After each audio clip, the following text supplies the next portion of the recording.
rabbit. Hello and welcome to the Saladcast on Sunday, the 18th of October, 2020. I'm your host, Dan Train. Joining me today, Zachary Burgess. Rabbit, rabbit, rabbit. And Robert Kemp. But she won't stop talking. Rabbit, rabbit, rabbit, Yep. rabbit. Is that Chaz and Dave? I've completely gone whoosh over my head, this. Is that Chaz and Dave? It's like the sort of like, what is it, 70s terrible pop, like comedy pop, isn't Yeah. it? Rabbit, rabbit, rabbit. Yeah, it's just basically a song though, where they're like the hook is them just going rabbit, rabbit, rabbit, rabbit, rabbit, rabbit, rabbit, rabbit, rabbit. Doesn't sound like much of a hook. Or it's a song about a bloke saying that his wife talks too much. Yep. Rabbits on. Rabbiting on. Why? It's not like rabbits are notoriously like noisy. They're mostly quite quiet, hopping around. Yeah, they don't. The rabbits aren't known for their vocal talent. Yapping. Yeah. Sharon isn't talking. It's like the one lyric I can remember. Is it Apart going? from rabbit. Is it going to turn out to be some kind of Cockney writing slang? Naturally. Rabbit and Rabbit hutch. No.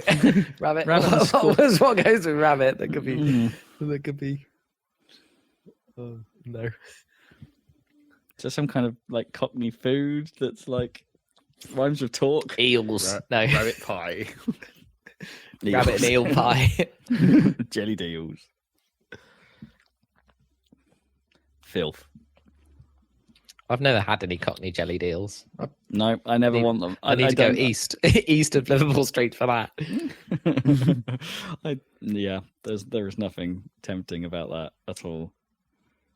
I mean, all right, this is an old debate that I'm pretty sure we've had many a season ago. But do you really eat pork pies for that jelly bit? No. Well, no one does. That's not. No one eats them for the jelly bit. I bet there's some weirdos that do, but Yeah. not me. I do Right. find I would rather have the thinnest possible jelly bit. I mean, it's a Yeah. necessary component, Yes. but don't give me too much. Yeah, you need the pie lube or whatever. It's like I'm not a big fan of the white sauce in lasagna. I find that. A Oh, bit weird. really? Yeah, I find if there's too much of that, I don't like it. I want the It's not like a- tomato-y bolognese stuff, not the like bechamel-y stuff. I see. Yeah, I like the blend. I think I might actually like the white sauce better than I do tomato-y sauces in general. Unless it's one of those uber rich tomato-y sauces, then I can sort of get behind it. It's like, but not a red wine rich. We've talked about that before as well. Red wine rich, no, but just richy rich. You're just saying that you just want ketchup, basically. Well, I don't like really. I'm not a big ketchup Ugh. person either. Was that your lasagna is like ketchup, but with like salad cream for the white part? Well, I'll tell you what. Not the The right Gusto. flavour. We've been getting like Gusto food packs again. Oh, yeah. and they seem to have a secret recipe for their a secret weapon in their If bolognese. it's a secret recipe, style how are you supposed to sauces. make it? Well, no, it's a secret weapon. Oh, okay. It's like a little ingredient we didn't expect, and it's like 15 grams of Marmite.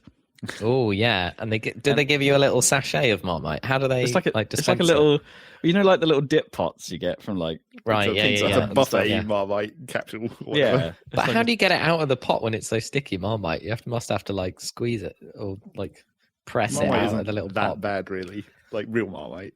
Yeah, I suppose. Well, maybe once you've got a little bit of it on a knife, it just pulls the rest of it out of the Yeah, pot. I guess that's it. Actually, I'm not even sure what consistency real Marmite is any longer. Because I get the It's pretty fake, I get thick. the fake Marmite that I like. Right. Which What, a Vegemite, but not Australian Vegemite. no, yeah, it's Tesco's brand. Hmm. Take on yeast extract. as Yeast. its Yeah, own. that's it. Is it better than Marmite for you? I prefer the flavour of it, Right. but like the consistency of it Saltier. just varies all the time.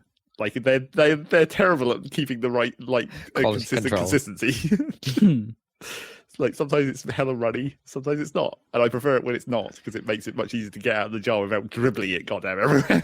Is it to do with where in the fridge it might have been sat, or do you not keep it in No, the fridge? you Or... fridge Marmite. What are you talking I about? don't know. I'm not a Marmite connoisseur. Yeah, do not. I mean, it's thick enough already. I wouldn't put it in the fridge. I don't know if you Is need it to actually slow down that possible? yeast. Is it possible to not dribble the Marmite on the side of the jar. It's really hard. Well, and I mean that's how it is sometimes with Tesco's when it's not as runny. It's just like this is better. Well, because it actually sticks enough because it's usually like you get a lump which is like moving really slowly, but there's a super fine thread of it that's like trailing on all the edges and then on the yellow top if it's Marmite. And is it like the bit of cheese on a particularly nice pizza that just never quite leaves your mouth It's right? Rob's food reference. Anything pizza. Like, because I don't really get that. I don't know. I'm like a proper, the pizza with real stringy, lovely cheese. It's like you bite into it, but it's like it's rarely a clean cut. But that feels like that's springy and wants to go back to the pizza, whereas the Marmite, it wants to get everywhere. It doesn't want to stay. Marmite is just like dribbly. It's not like stretchy. Yeah. It's not sucking back up onto the rest of the Marmite. It's trying to get all over the worktop. And all over the jar and all over the. I mean, when the stringy cheese eventually does break, it does end up half down your face. Yeah, but that's like it's stretched and stays stretched. It doesn't like then retract back into your mouth. Yes, no, it doesn't go. The cheese whip effect. I've been on this planet so long now, and I still can't fucking butter a piece of toast and put Marmite on it, like without making a total disaster zone of the chopping board, and usually there's holes in the toast and like the holes in the toast is the worst thing when you're just spreading like Marmite and butter all over your toast and then you lift it up and you've just got like a huge blob of Marmite that's gone through one of the holes. Exactly. I mean, my personal recommendation is to skip the whole Marmite bit, but well, you'd still get the butter through the hole. Yeah, even the butter bit. I mean, that's fine.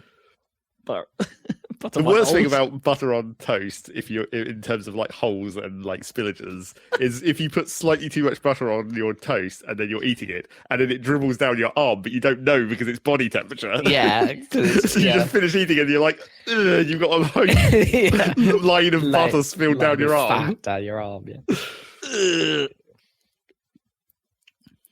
Inconvenient body temperature fluids. It's like, isn't it? Yeah. I find that when you're eating like a fancy restaurant burger, right? The juice that comes out of the burger tends to just sort of be halfway down your hands before you get. When you're eating that kind of thing, you have to keep it very horizontal to make it so that the drips actually drip rather than run. Yeah. It's burger time. So Marmite's the trick to lasagna. What was it? It was a pretty We did it. We had it in a lasagna type thing. I think we had it in we definitely had it in a bolognese style sauce. It might have been a cottage pie that they chucked it in as well. They just love Marmite. Well, there was a period in our house where everything had Liam Perrins in it. Oh, but Liam Perrins is lovely though. But that's basically the same thing, isn't it? As but it's one of those things that's strong enough that it makes everything taste of itself, right? Yeah. It's a bit much. Yeah, you very much have to use it because I kind of don't like using it on its I used to do the cheese and Worcestershire sauce. Is it Worcestershire or Worcester? Is it Worcester sauce or Worcestershire sauce? I'm not actually sure. I think it's just Worcester sauce. Yeah, Worcester sauce. Because I used to do cheese and Worcester sauce just on toast, and found it quite nice. But then there came a point where it's like I'm too aware of what Worcester sauce tastes like now, and it's taking away from my cheese. Right, you've attuned to the flavour. And this is supposed to be a cheese delivery mechanism. Yes, basically. Cheese to face. What was it? They were talking on Bake Off an Extra Slice the other night about getting a slice of cheddar and then covering it in chocolate spread and then just eating that. Oh my God. What? What? This was coming from the mouth of Vic Reeves. This isn't British. Oh, right. right. Well, okay, maybe that doesn't count then. I mean, maybe it's like one slice. I can't see you doing more than one slice of that at a time. That'd be a bit much. Yeah, I don't know. It does seem cheese and chocolate. I'm not sure if that's a mix I can get on board with. I don't know. I've heard of it before. Yeah, like fondue, right? Isn't that cheese? No, it's cheese or chocolate. You don't combine, but you could. That would be pretty weird, yeah. If you had a cheese fondue and a chocolate fountain next to each other or something, and then they occasionally float, you cross the streams with a bit of bread or something. Yeah, don't cross the streams. There's got to be a way to make that work. I don't know. Because cheese boards are like it's not a dessert. It's like a choice. You either choose a sweet or you choose a cheese board. There's no cheese combination. Boards. It's a choice. It's definitely a choice. Yeah, doesn't really combo. But it's weird because fruit goes with chocolate and with cheese. Like grapes. I mean, you can fondue both kinds, right? What, grape? Both ways. Yeah, you could fondue a grape, couldn't you? stick Well, yeah, maybe. I mean, I've definitely stuck a strawberry in a chocolate fondue. Yeah, but what about cheese? I've never stuck cheese in a chocolate. Cheese strawberries. I mean, next time I do it, or I'm around someone's house where we're doing a chocolate fondue, I'll just say, "You got any cheddar, mate?" Then see what happens. Cheesy peas. I mean, the problem with putting cheese into a chocolate fondue is not letting the cheese melt. You'd have to be quick. Yeah, I guess. Yeah, because otherwise you will mix the two. You'll have tainted it for everyone else. Yeah. Unless you have to get like a spoonful of the chocolate fondue and then just bring it to your plate and seductively dribble it over your cheddar. That's why it worked better with a chocolate fountain, because then you can just intercept the stream. That's true. The viscosity is lower. But it's still, even the cheese isn't approaching the Marmite viscosity. It's Marmite, it's Vegemite, and then you like their own brand stuff, right? Yeah. But like, I don't know. I heard that Marmite in New Zealand they have Marmite, but it's quite different. So they don't have Vegemite. Well, they probably have it from Australia, right? But they have their own Marmite with the same branding and everything, but it's different. Is this not like a Irish Guinness myth? Yeah, it's like it's not. It's South African Guinness, isn't it? Right, they're supposed to be better than Irish Guinness. Is it? Yeah, or stronger or something. Yeah, because having been to the Guinness brewery in Ireland, it's pretty much the same. Yeah, it is the same. Well, the stuff that we have Guinness is imported from Ireland. Yeah. But apparently the South African Guinness is like, it's branded Guinness, but it's made there and it's quite different. And it's nice. Okay. I thought that would have been like one of their because they do have like I don't know, export style branding, don't they, for some Guinness stuff? I forget what they call like their porters or more specific porters or something. Oh yeah, like they got different kinds that would have been more South African. But yeah, the New Zealanders are reliant on their home brand or home version of Marmite, and there was an earthquake and the factory got destroyed, and so the whole country was lacking Marmite for like literally years. It was a crisis. There have been several times where they were just Tesco seemed to stop doing their own brand for a while, and then it keeps coming back, which it always worries me when it disappears, and I'm like, oh shit, have they finally killed it this time? No, I do wonder about stuff like that, whether it's just demand in your local Tesco's, and there's just like, well, no one's buying it here, or if it's like maybe if you went to Ipswich, you'd find like a ridiculous shelf full. It's like if you go to the Ipswich Tesco's, right, and you're after fancy ketchup, right, because no one's. No, I mean she doesn't mind Heinz, but we'd been buying like crappy own brand like ketchup for years. And you have. Well, yeah, and then we had the revelation like somewhat recently that it's like, oh hey, don't buy like store brand ketchup or mayonnaise. It totally sucks, as it turns out. Yes, it does. And it's like, and I hadn't really been paying attention. Clocked that. No. So I went to find because no one likes, Stoke stuff is obviously gorgeous for like ketchup and stuff like that, and their mayo is pretty good as well. And it's like, oh yeah, I'll go to Tesco's, have a look, and like all they had was just this wall of Heinz and nothing else. Yeah. Not even Tesco's own brand stuff. It was just a wall of Heinz. At least Heinz, Heinz is like a good baseline, here. Though, isn't it? Like compared to the store brand, I'd rather have the Heinz as a baseline. I mean, that's fine. Yeah, Nome's the ketchup fiend here, and so yeah, she was quite happy with that. And it's like, but it's just like, well, if you wanted to go fancier, no choice. It's like Ipswich is Heinz only. It's Heinz Town. Yeah. Ketchup means Heinz, not beans. I always thought Heinz must be British because of beans means Heinz. They don't really have baked beans in America, and yet Heinz is a giant American company, right? I don't know. Yeah. I had no idea. Never looked into it. It's probably owned by Unilever or something. Probably. We've been annoyingly getting Branston baked beans recently, and I don't think they're as good. They're quite sweet, aren't they? from what I remember. Well, the thing again, I don't care about beans. The thing that's actually disappointing to me is that we've reverted back to just baked beans, because we used to be getting the fancy like 5-bean blend baked beans, where it's just like there's different kinds of beans, but it's still tomato sauce. Right. But now we're just back to generic baked beans, and I'm like, this is actually not as good as once you've gone to the fancy one. It's not as good to go back. Once you've had 5 beans, but then again, I'm still in the territory where it's like I'll have the cheapest ass yes, baked beans, you will, and they taste the same to me. And I have no idea about when it comes to baked beans; they just all taste the same. 23p. Maybe you need to put a bit of Marmite in that tomato sauce mix. Probably. I'm surprised the Branson ones don't have a kind of spice to them. Yeah. Chuck a pickle in there. Tesco value yeast extract. Yep. No, yeah, they need to take the Branston pickle, harvest off all of the solid bits. harvest the solids. And then just pour the brown fluid into the bean mix. I guess the question is, what even is the brown fluid part of pickle? Mostly vinegar, I guess. But it's got to have some other content. Yeah, to give it that consistency. It's probably just like vinegar and gelatin. And Marmite.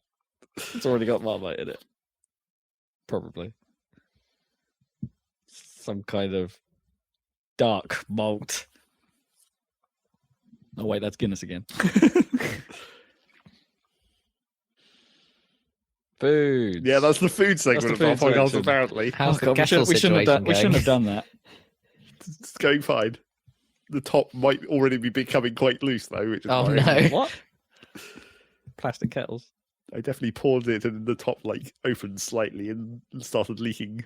But that's, you don't pour it so vigorously is the answer to that problem. Is it like a hinged top, or is it just one that sits on top or wedges itself in top? Well, it's a hinge, but it's got it's got a typical plastic catch kind of arrangement at the front where you push the button and it pings open. Sure, yeah. So that seems like it's kind of looser than it was when we first got it already. But as long as it doesn't fully, break, which was one of the reasons we had to get rid of one of the previous kettles. Because if the lid won't stay shut, then it doesn't boil correctly because of the partial pressure of the steam. Indeed.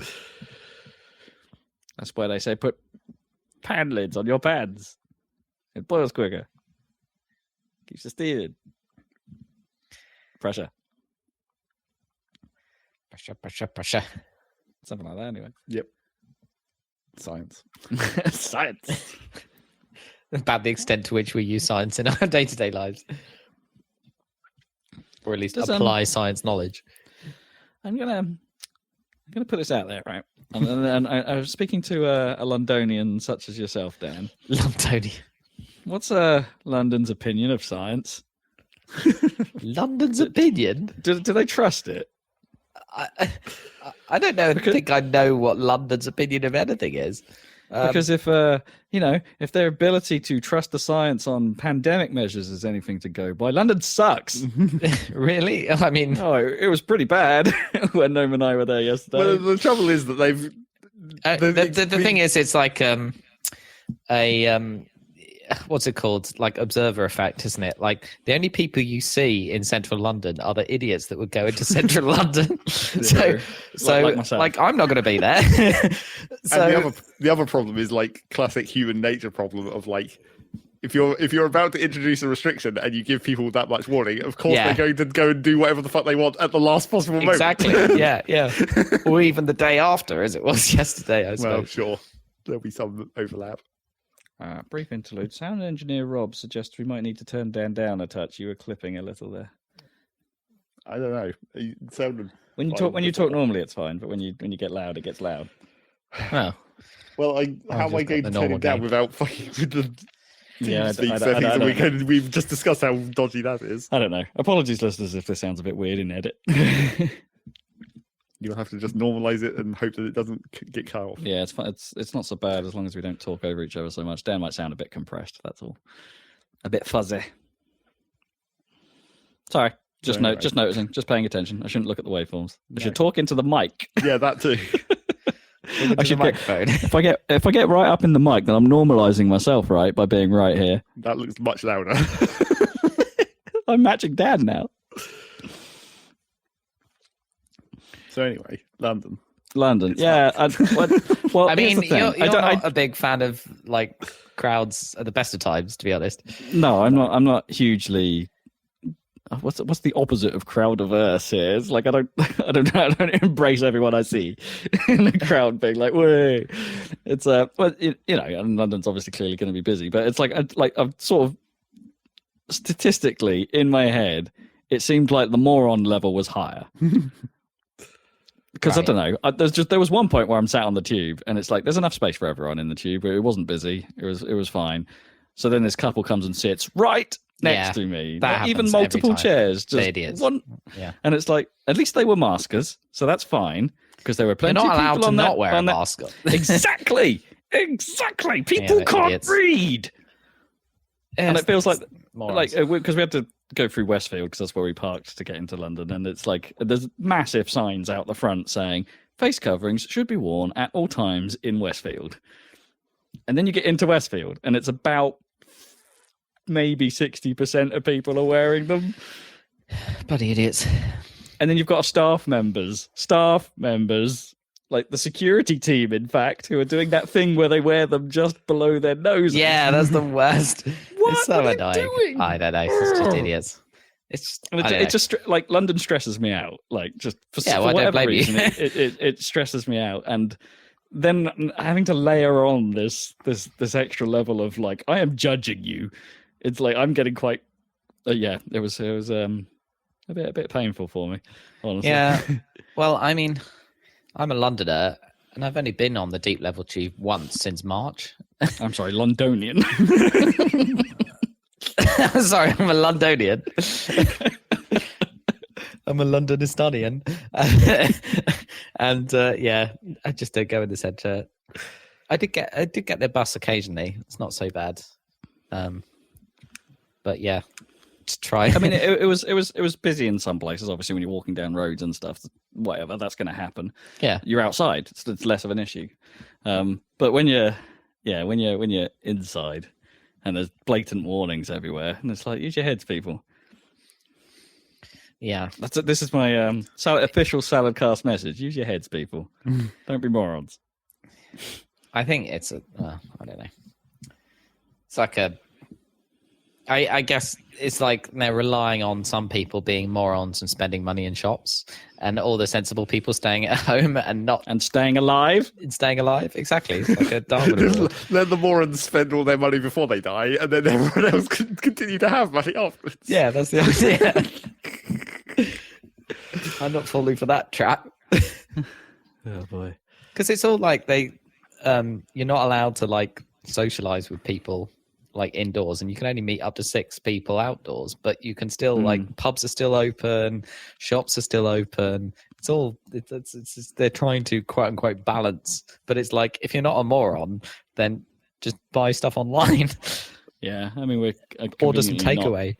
We're conveniently not tiered or anything over here. Well, I don't know if we are. I don't know if we count as tier 1 or if there is a tier 0. But yeah, there's like everyone's on tier 1. Yeah, in England anyway. Yeah. But yeah, it's fine. Although weirdly, like I was talking to friends of ours who can't quite work out why Essex has decided to tier 2 when they're actually pretty low on the overall COVID rates. I guess it's up to the local leadership. Well, that's what I thought, but I thought it was like Boris enforced or something. Like it was.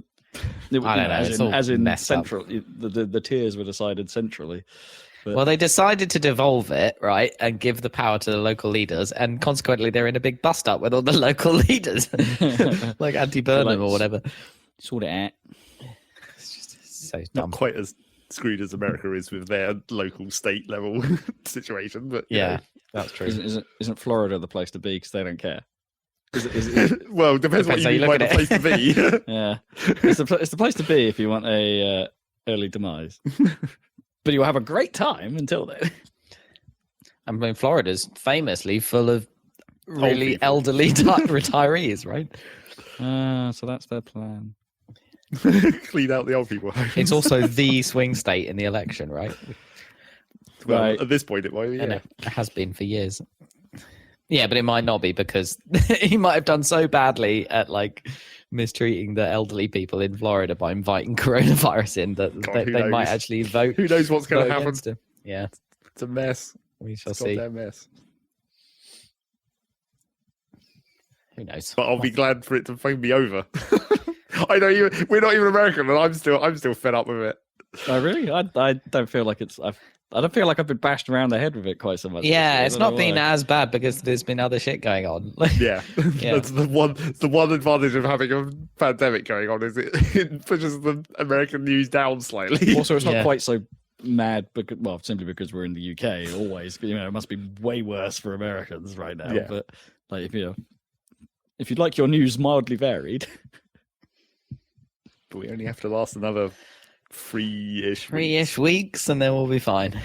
Wow. then the voting part will be over, and then there's another 2 months of fucking around until the actual transition happens or doesn't. Well, it'll either get better or it will remain the same. Not that I'm putting my political opinions out there. We shall see. It can't get worse. It definitely can. Hopefully it won't. Well, continuing to be the same is getting worse. Well, I guess.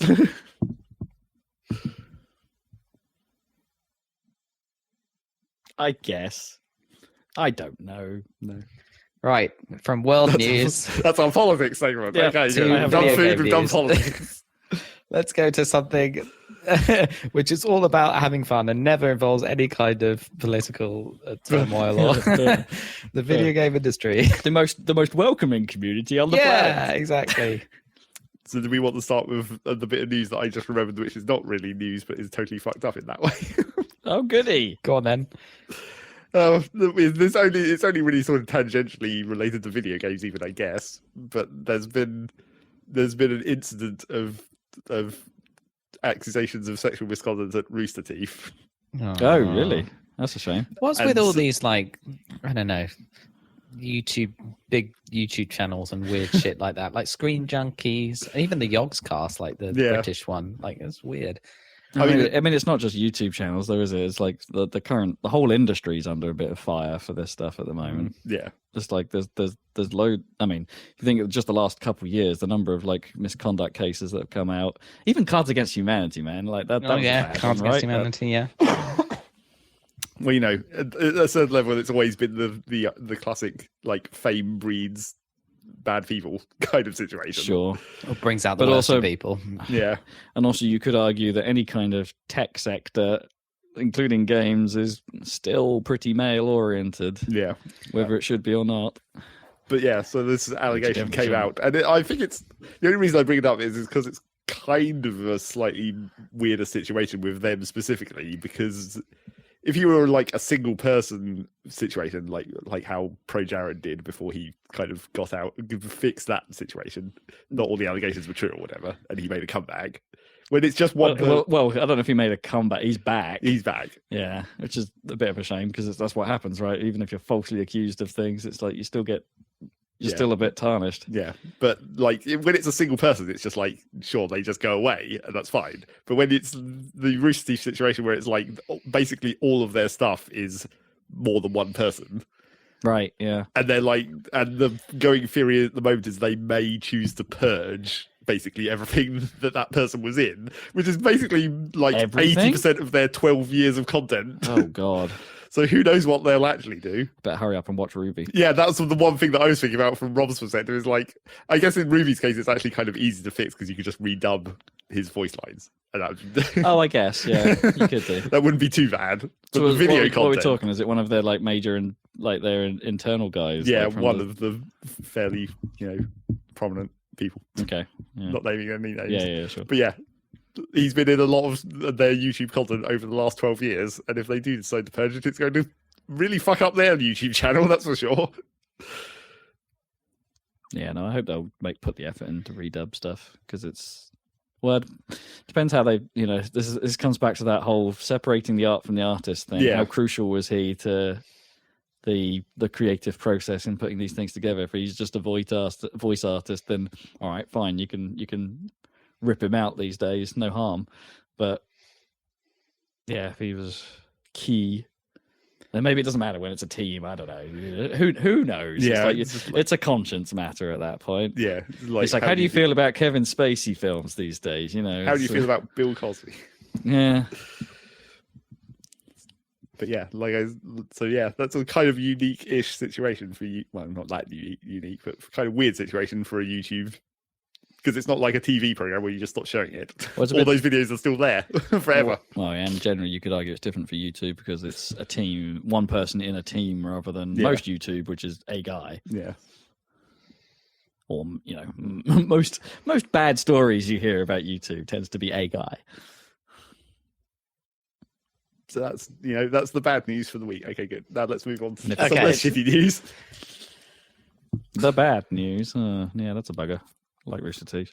What else we got? Sony. so anyone who was going to go next was going to get slightly.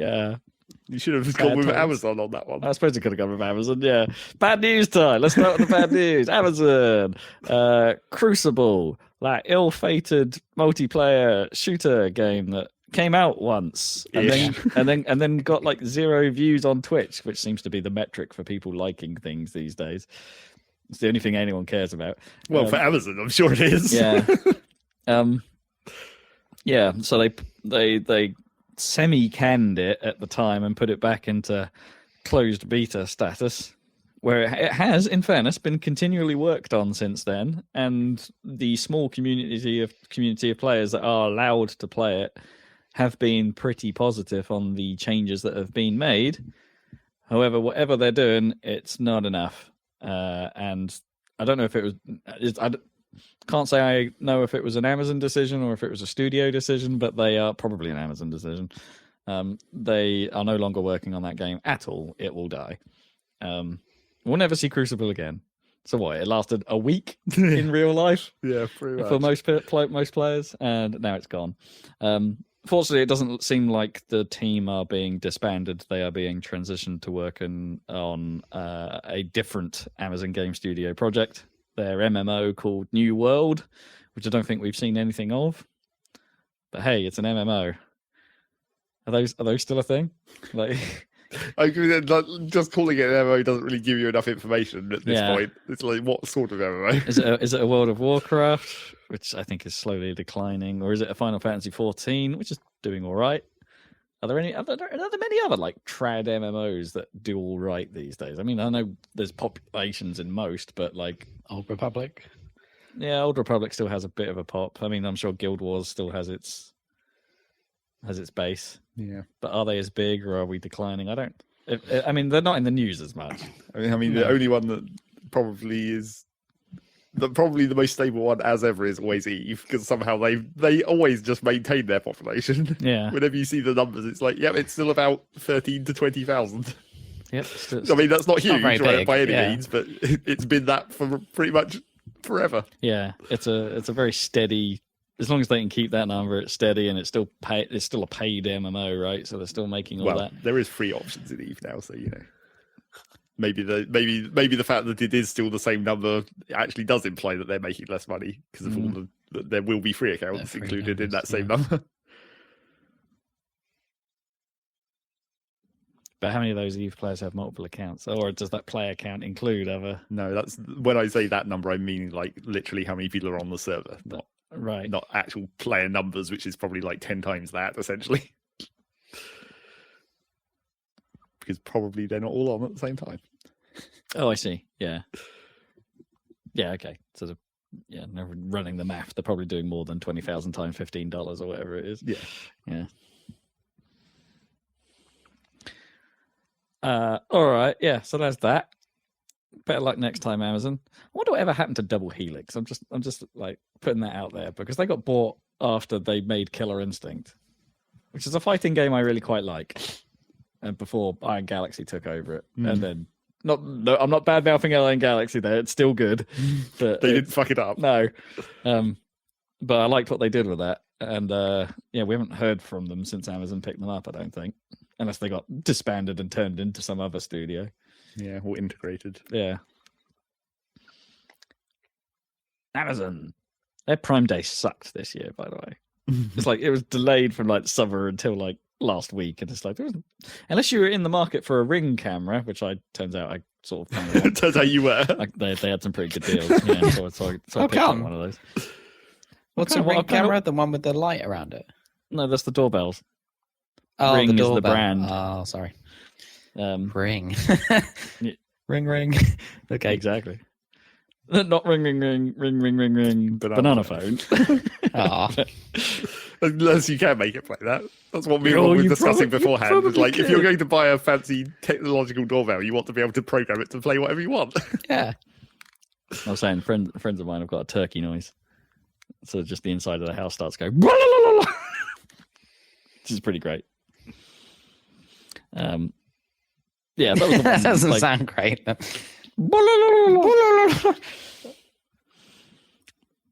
Who doesn't like turkey noise? They're weird. It's yeah, that was the one sort of really decent deal for me anyway, because everything else around the site was pretty measly and disappointing. We talked about those weird new Echoes they've got, didn't we? Or spheres. Why spheres? Is this a Prime Day thing? Well, that was the Dealy thing. Yeah, their Prime Day sucked, but like no, their new line of Amazon Echoes are just they're all spherical. And then there's that extra weird one, which is like a sphere with a screen attached to it, but the screen can follow you around the room. It looks creepy as. I'm not putting any Amazon devices in my home.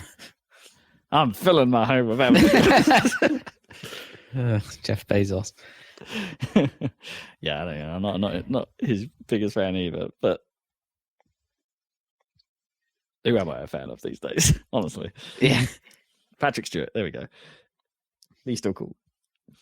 I don't know. He made that. He's the one cool person.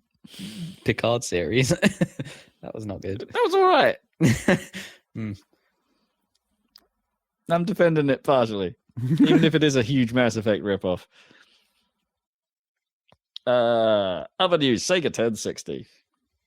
And continue to not say anything about Sonic. Yeah, this was the bit that baffled us, because I'm sure at the start of the year they said like it's like with but I get confused between them and Microsoft, because I'm sure one of them at the start of the year said, yeah, we're going to do 20 announcements in 2020. Yeah, I could have sworn it was Sega that said there were lots of announcements coming about Sonic specifically. Yeah, and there's been like none. I mean, do we know anything? Yeah, because what is their next plan? Because they had Sonic Mania, which was a huge success, and then they made an actual game and it was poop. Yeah, they made Sonic Forces that wasn't. Yeah, so what's their next plan? Have they got a follow-up to Mania idea?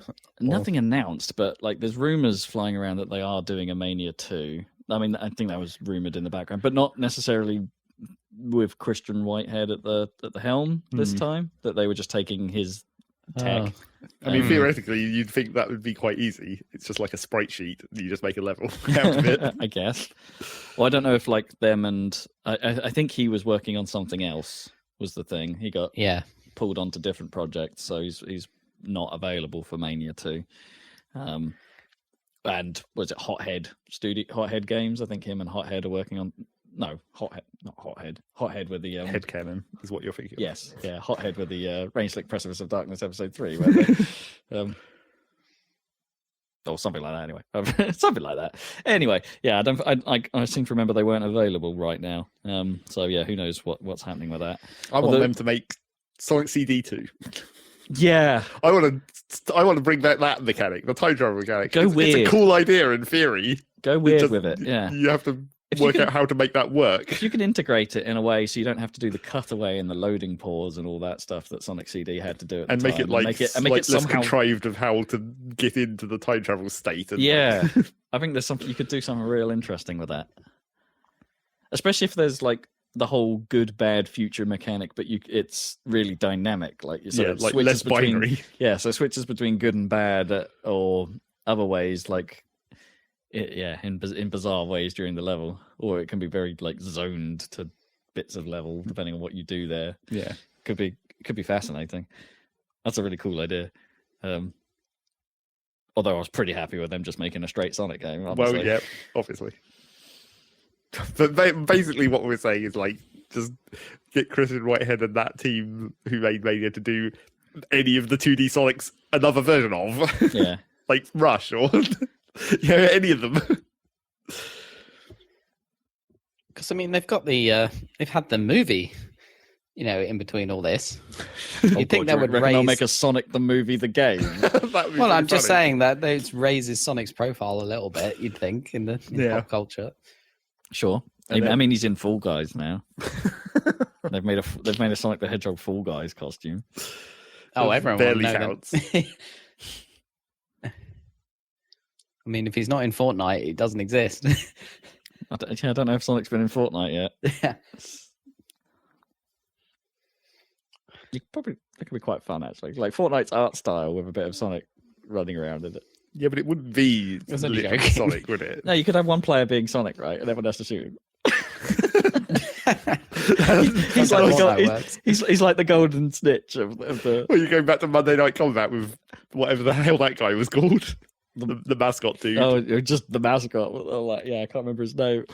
Was he Muddy Man or was he named after a beverage? What, like the juice? Yeah. Yeah, you just had to shoot him until money came out. It was a classic. And then there was the chicken dude. Yeah, he wasn't as good. No. Don't make me think about Monday Night Combat. I get sad when I think about Monday Night Combat. Remake that.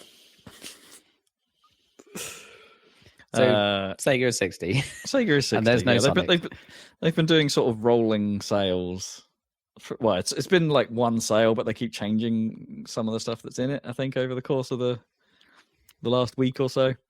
I saw they've got like stupid, like dummy, like Sega CD, mini Sega CD for their mini Mega Drive that you can stack it on. Yeah. Which doesn't do anything. Nope, doesn't do anything at all. So you can make the stack of Doom. The stack of power. Yeah, you can buy the 32X. With the 32X as well. Yeah, you could totally do that. That's great. They did put out a couple of like oddities though as part of this thing. Like free to get hold of on Steam. You can play Streets of Kamurocho. So it's Streets of Rage 2 mixed with Yakuza. Because why not? Because that was probably reasonably easy to do, I guess. Just hack some what's his face into it. Man, I've played like hundreds of hours of that game. Why can't I not remember his name? Literally can't remember the name of the main character that you are. It's Kiryu, isn't it? Yes. Kiryu, yeah. Kiryu Kazuma. Yeah. Stick him in Streets of Rage. That's a good idea. I'm surprised they didn't like cross it over into Streets of Rage 4, maybe. But I guess Sega actually didn't work on that, did they? They didn't even publish it. They licensed it out. Yeah, so there's that, and they also put out Golden Axed, which is an old vertical slice demo that I think was shown at an E3 or some event at some point of them working on a 2.5D Golden Axe game, like ages ago, like a decade ago, I think. And this is like after that weird adventure Golden Axe game they did on 360 that no one talks about because it was rubbish. Yeah, they put that out for if you want to try that demo. They cleaned it up a bit and put it on Steam. There you go. Have a bit of weirdness from the past for free. Not the first time Sega have been known to put out stupid little extra games though. 8-bit Bayonetta. They did that. It's a terrible thing, but it's free. What's going on with Bayonetta 3 or whatever? God only knows. I really want to know what's happening with that. What's happening with Scalebound? Yeah, I mean, it's cancelled. No, Nintendo bought it, remember? Did they actually? I thought that was all rumour. I'm pretty sure that was true, but then nothing has happened since then. I didn't. I could have sworn we'd have reported on that properly if Nintendo had picked up Scalebound. I'm pretty sure we did. I thought it was all rumour. Anyway, yeah, Bayonetta 3. Yeah, what are you doing? Because even like when Platinum put out, the Platinum 5 announcements earlier in the year, it's like, I don't think Bayonetta was on that list. So it's like, what are you doing? What's happened? Has something gone very badly wrong? Is Nintendo a terrible publisher to work with? I don't know. To be fair, their third-party stuff has not been as strong with the Switch, I would say, as with the Wii. Well, maybe not even the Wii U. Well, the Wii U didn't get much of anything, but they had some third-party content that was decent. I guess, yeah. The Switch has just been doing well on the indie scene, right? This time. Yeah, which makes sense because it's like you can download stuff off the store and it's portable as well, so it's quite nice. A lot of indie games are quite well suited to a portable platform, so yeah, that is fine. But yeah, it's not like you're going to get Assassin's Creed or Watch Dogs Legions on Switch, are you? No, just The Witcher 3 and terrible ports of The Outer Worlds, Skyrim, Doom. Yep, I mean, Doom actually is good. Yeah, Doom was a fairly decent port by the looks of it. Although now owned by Microsoft, so well, that hasn't stopped them. They might, any commitments they've said they're going to do. They might still put, and also Microsoft might still put stuff out on the Switch anyway. Well, yeah, sure. Put Minecraft out on the Switch. I'm pretty sure Minecraft Dungeons came out on Switch, didn't it? Yeah, is going to. Happy birthday, Sega. And then we got a bit of PS5 techie stuff. Yeah, because it's almost here. It's almost here, and we got a bit of a. There's been a few of these videos floating around of like. We'll do PS5 first because there's a bit about Xbox I want to talk about as well. But yeah, PS5 they put out an official teardown video was the first thing they did. Which a little light on detail because of course it would be, but they did take it apart. Yeah, boy, did they take that thing apart. Answering the question, why is it so big with giant heat sink? Yeah, that is the thing, isn't it? It's just it's a single slab of like SoC or whatever, or whatever you call the main board. It's just a single main board, and then nothing else but cooling, which makes sense. Yep, it's a massive heatsink though, and they were like going on about like it was interesting that that some of the phrasing they used there though. It's like because their heatsink is so massive, they were basically saying, and it gives us a similar performance to a vapor chamber, and it's like, oh, you mean that thing Microsoft has? That's a lot smaller. yeah. It's true. I mean, in some ways, it's not as sophisticated. I think they put as much all their R&D, well, not all of it, but they put a lot of R&D into that kind of high bandwidth SSD thingy, because you could sort of see what they were doing, right? Wasn't the main process or part of the graphics hardware like surrounded by their flash memory and like a very specific flower formation to be like, okay, this is so everything can operate real quick. It has to be next to each other. So that kind of is all cool, but so I guess apart from their like industrial design of like the case being all this wibbly wobbly shape or whatever, their basic idea is like blast the thing with loads of power to get maximum performance out of it, and then have a giant heatsink to cool it. Therefore it's large. I mean, I immediately thought, is this thing going to be loud? Well, that's the thing. Apparently it's not. Hence, that's why it's so big. Yeah, if you've got a lot of like thermal mass to conduct to, you don't necessarily have to have so much fan blowing. Yeah, but then they have that huge fan because the bigger the fan, the quieter, right? And that blows across ways. It's a clever design. Yeah, it's different. And one thing I noticed on it was that you can explicitly take the sides off and you're allowed to hoover out the bits where the dust collects, which is the thing that you can't do on the PS4 because the dust collects in there, and if you try and hoover it out, you void your warranty basically because you have to take the thing apart. So that is really, really cool. It is nice that they thought of that. It's like, airflow is so important on these things that hey, let's make it easy to actually deal with it. That's clever. I did like that. I mean, it's a hassle most people are never going to do, but and they showed that the stand works both ways and it comes in the box. So that's good. So that proves I was wrong about that because I thought you had to buy a horizontal stand. That'd be crazy. Or at least that's what the wording was. But I found it interesting that the horizontal stand is basically just like, it doesn't really clip onto anything. You just sort of just mush your PS5 in there and it will be all right. Yeah, that's fine if it's resting on it. A bit worried like you may scratch the bits of the plate maybe like as it goes into the clip, but whatever. It's all plastic. Yeah. No, so at least there's that. which is one of the minor complaints that people have about the Series X design. Which, actually, thinking about it, I'm not sure that has the vapor chamber design, because otherwise, why does it have huge fans? Because that was the whole thing about One X, right? And it didn't really have fans because of the vapor chamber system. Yeah. I think doesn't the Series X have a really big fan and it's a chimney style? Oh yeah, apparently it's really quiet, the Series X, which would be good, which is awesome. But yeah, it had the its design thing that people aren't so happy with is when you turn it horizontally. One of the edges has little rubber feet on it, so it's like it's designed to go horizontal without you changing anything. But then you can't do anything about the circular base plate that's on one end of the console. Oh, it's just there.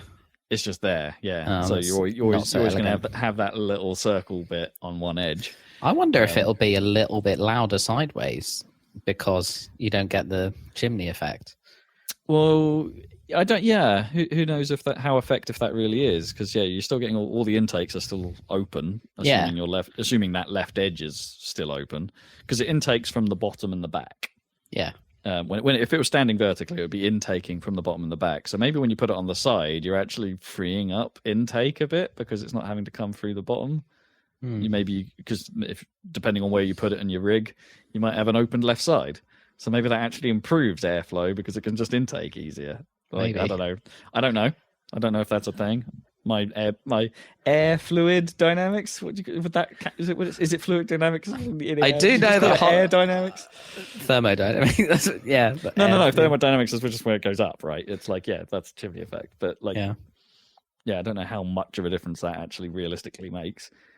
I think fans in that sort of space, fans run worse, like vertically than flat, right? Because of gravity. Because it's putting force on the bearing if it's a vertical mounting, so they actually run less well. Yeah, that's true. Okay, yeah. I mean, all my computer fans are vertical, so. I mean, mine are. I've got one big vertical fan in my PC. It probably matters. It probably matters more for larger fans. Is the thing, right? Because of their larger mass, and it's still pivoting on a single point. I think they probably do want you to have it vertical, but never mind. I think it's more. Well, I mean, that's practical. The way it's a primary design as well, isn't it? Both of them, in fact, yeah. Yeah. Because they haven't made the Xbox logo swivel. No. So when you put it sideways, it's wrong. It's wrong. Yeah. Oh, what? Come on! You learned that at like the PS2. Yeah. It was only the PS2 that did that, though, right? Yeah. It was great, though. References it. It was pretty funny. Oh, sad times. I did notice that, but it's. I don't know if I'd want a setup where it was vertical. Like, I don't know where it would go. Like, if I was starting from total scratch with a living room, I'd probably want an entertainment center where things were horizontal. To be honest, I don't think. I'm saying that. I'm looking at my rig, and it's like I probably could rearrange things. So there's that vertical section in mind that I'm just using to put. Is that even tall enough though? Yeah, that's probably tall enough. Maybe. I could rearrange things to make that sit in there if I wanted. Yeah, but I'm not sure I do. I think I'm just going to put it horizontal and just be like, it's fine. Or just put it over next to your speakers, which are essentially the same shape. Yeah. But then if this potential house move that we're looking into right now happens, we might everything will be different. Yeah, we'll probably revamp this whole thing anyway. Reset. Yeah. Yeah. Do you think in your potential house move? Sorry for tangent, but do you think? I love a tangent. Are you planning on the same kind of combined desk inside the living room thing, or are you going to split that out? Depends on the space. So yeah, at the moment we've got the desk and the entertainment system. The main what you'd call your living room TV setup and all that jazz, all in the same room. Yeah. Probability is that we won't, or at least the wife is extremely keen on me not having this setup. Well, the thing is, though, which means she might not want to see me anymore. I don't know. Because you'll be in the room with the computer. Okay. Yeah, well, at least some more of the time. Yeah. Well, I mean, technically, one of the reasons to have the setup like this is because the computer can be used as part of the TV setup. I can feed my TV from here and you could do the podcast this way. But we can have the couches. But then, part of what I want from a new place is a room that we can use specifically for music-y stuff, like a sort of studio environment, so I can keep mics out maybe, and have my equipment out more readily. Get some fancy sound dampening. Probably Well, not. yeah, get some sound. Get some sound dampening. Maybe get cartons on the walls. Get some bigger speakers and make more noise. Like, get some proper monitors out, and stuff like that. Stuff I can't really do at the moment. And would it randomly have like Gnome's cello in the corner or something? Yeah, probably. Yeah, cello rig, and she wants a big keyboard at some point. Yeah, that'd be cool. Some piano, things like that. Yeah, so there's all these sort of little plans that may move it out. But then the question is, okay, if I ever do want to feed my PC into the TV, which we have done fairly frequently when it's good for, Jackbox and other stuff. Convenient. Or build a secondary gaming rig for the living room, which is a bit weird. What you really could do is just have, if the two rooms are like next to each other, you could just run a cable through the wall, essentially. Yeah, maybe get ahead of it and just be like, I'm putting an HDMI cable in the wall. How long can you go with an HDMI before it Not drops far. off? That's what I thought. Can you get repeaters? They must be expensive. You can get repeaters, yeah. But I worry about the latency they make potentially. Oh, yeah. And you could video over Cat 6 maybe, or Cat 7, whatever they're on now. Well, that try and do things that way, but I'm not super aware of how that stuff works. Yeah. And whether or not they'd hit the bandwidth you need for HDMI 2.1. Interesting. Anyway, that was our tangent from the new consoles. Yeah, I don't know. It might just be one of those things where I'll have to bite the bullet and be like, I'll have to be like a normal person and have my computer in a different room. Like a normie. Like a normal person. Or you just end up with a massive cocking living room and then put it in here and no one will care, I'm not sure just having a big room is exactly the problem. Well, it might make the clicking further away. Marginally. But you've got a hella loud keyboard. Yeah. Yeah, I do. And I love it. I'm still waiting for my hella loud keyboard to arrive. You'll love it sometime next month. It's satisfying as hell. For the first time in a long time, I actually switched the switch on my keyboard that disables the Windows key. Oh, right. Why? It has a gaming switch to prevent you from accidentally hitting the Windows key all the time. So, mine has a mode like that, but I've never toyed with it. But I just have it always off. And so the first time in a long time, I actually switched that because I was like, I didn't know this. And I guess Rob never mentioned it in his setup with his multiple monitors, but I didn't know about Windows P. Oh, Windows P, yeah. And I was just like, holy shit, this is well useful for me specifically, because I only ever need to turn that second monitor on real quickly, temporarily. Yeah. And it's just like, it's always just those two monitors. There's no free monitor crap like Rob has. So I'm just like, oh, holy shit, Windows P, that's well useful. Why did I not know about this before? It's Project, I think, is what it stands for. Yeah. And you can, it lets you swap between various... It's primarily designed for dual screen setups, so it's not super helpful with triple. But no. I think I might have... go on. I was about to say, I can't remember the name of it, which isn't very helpful for this thing, but there's a little tool you can use to make, which I've started using, which you can make shortcuts on the desktop. So when you click it, it just switches your display. Oh, yeah. Multi-monitor tool or something. It's not one of it. Yeah, it's like... I've got a good one. Display to you or something like that. Right, okay. Something like that. But it's handy when I want to be, I'm switching to watching on the TV, and I just double click that, and it makes the TV the primary monitor and sets up the right resolution and refresh rates and stuff like that. And some games still aren't happy with high refresh rate monitors, so I have a shortcut to downclock everything at 60 hertz if I need to. And it's a very rare use case of actually that button on my keyboard. There's several buttons on my keyboard that I never use. I mean, my keyboard has 8 different macro buttons and shit that I've never actually ever used. I bet like the average keyboard has quite a few buttons that most people never use. Well, the funny you've got that old Logitech gaming keyboard that I used to have with the little screen on it. Has it got that little screen? Yeah, it's got like and a whole. I got that fancier program for the screen that shows better information than the default ones. Yeah, I used to use that. Who uses scroll lock? That's true. Yeah, scroll lock is a weird one. Well, the thing about my keyboard is. It's not. I clean it, but not very often. But it's not like it doesn't get dirty. It gets dusty, and then you can see which keys I don't push very often. It's like, oh look, the numpad's real dusty because I never use those. Oh yeah. I'm going to have the stupidest keyboard. I'm going to have to basically learn to type again. I'm wondering whether it's even worth going for like Dvorak or something, just because now would be the time. No, what? It's just completely change just where all the start doing letters something are. different anyway, and then change it again. I think that might be that's probably going too far, but we shall see when it finally arrives. Go Eastern European and learn Sharty rather than QWERTY. Yeah, I thought Dvorak was the one people used, but apparently there's another one that is more popular these days in terms of crazy layouts. I don't know. I don't know what the Western crazy layout is. I know, Sharty is quite widely used, as I say, in Eastern European, sort of Arabian style territories. I think Sharty is used. But I think I might have found the crazy ridiculo monitor for me, maybe. Is it $4,000? It's not $4,000, but it's very expensive. Of course it is.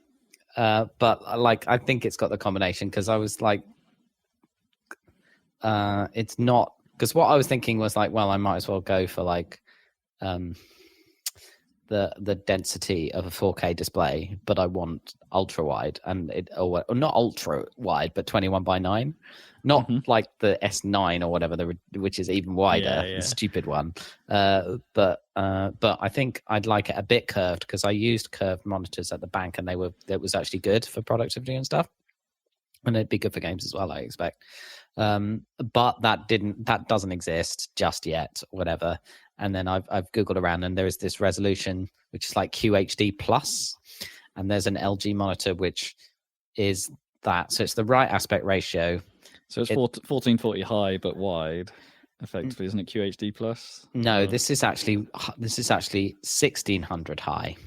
Oh, weird. Yeah. And wide and 21:9.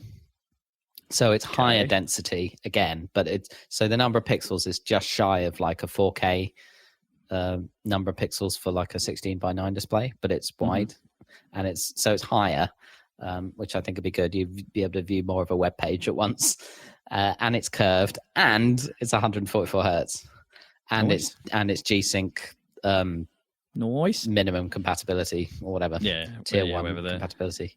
I think that might be the one, because you could actually drive that, I reckon, if I did get a gaming PC at some point.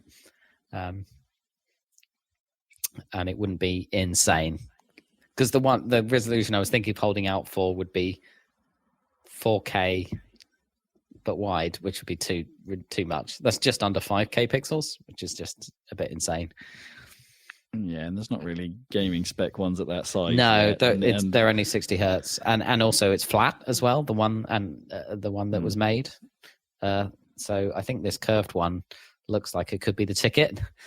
And even 4K, like multi-high refresh monitors, are still getting close to, like, they're under, but you're still thinking $2,000 area. Yeah, so this isn't $2,000. It's like it's less than $1,500. It's like $300 or something. I know, but I think I've been staring at this particular monitor for like quite a few years now. So yeah. It might be the ticket. It's not in stock at the moment, but I was thinking of that might be the one. And it's Thunderbolt 3 as well. So you can plug it into my MacBook, and it should charge it and do video and USB hub on one cable, which is pretty cool. Sounds nice. So that might be the ticket, and I'll be sort of ready for gaming on it at some point. Ready for gaming.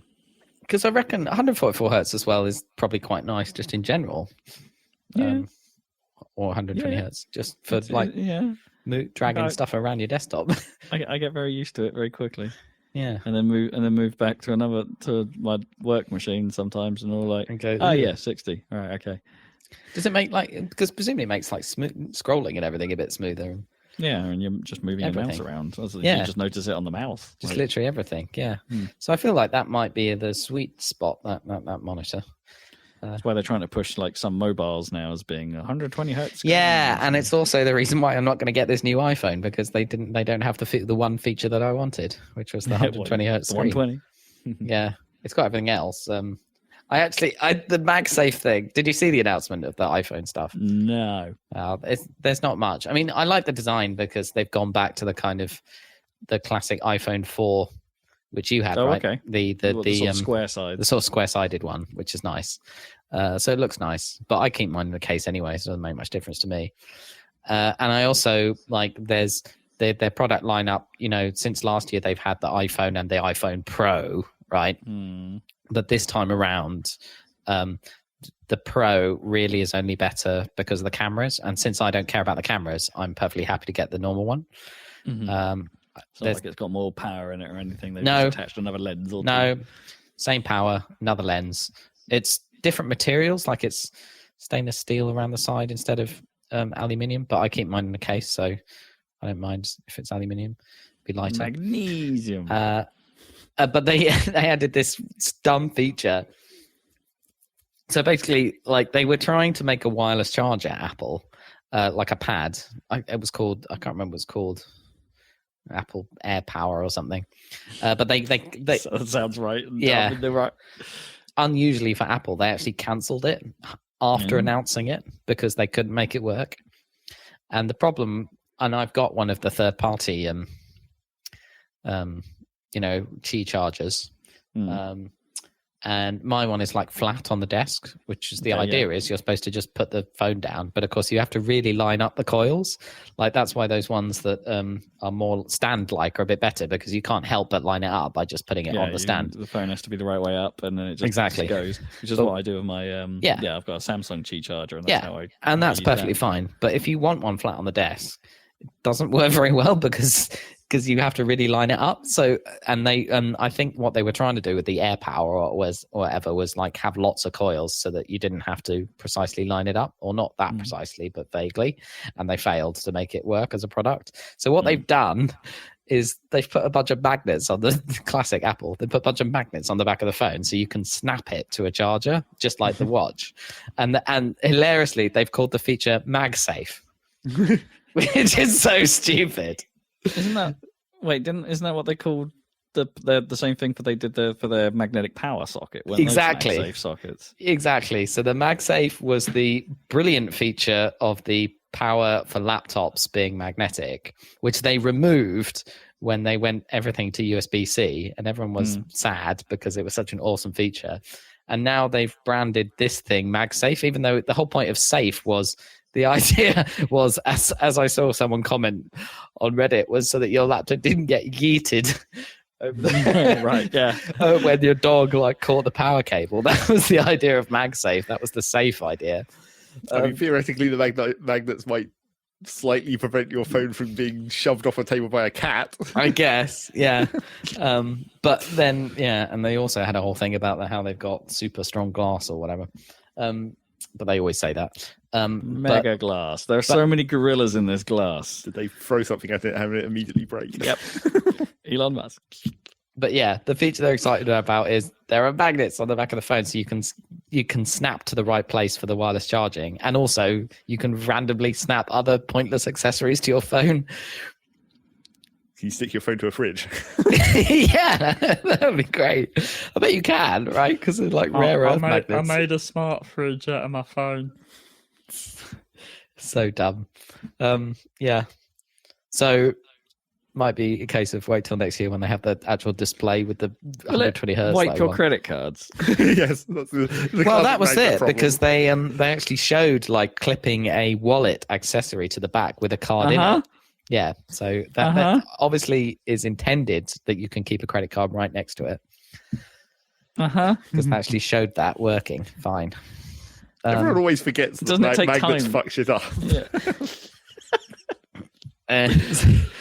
Don't cards deteriorate over time though when they're next to magnets? It's not like it immediately goes wrong. Unless it's like a really strong magnet. Yeah.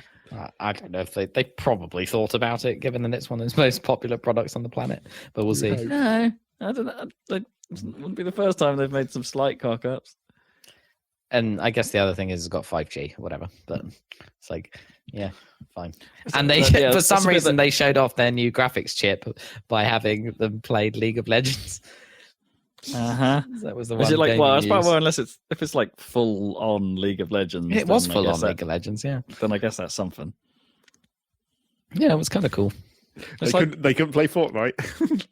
No, I guess not. Not on Apple no more. I think there's been an update on that as well. Yeah, so that was it. They ruled that Apple can block Fortnite, so they can continuing to do so, but they can't block. They put a some sort of restraining order on Apple, so they can't block Unreal Engine's use. Yeah. So they can penalize. So Epic is still Fortnite's not available on iPhone anymore, and because that's still ongoing. That's undecided, but a judge stopped. The judge stopped short of saying to Apple, "You can't block this until this court case is settled." They are totally allowed to block Fortnite until that court case is settled, but Unreal Engine is not to be affected because it's not the behavior of that part of Epic. It's the right call, right? It's the sensible choice. Yeah. You can't block all of Epic for what they did in one app.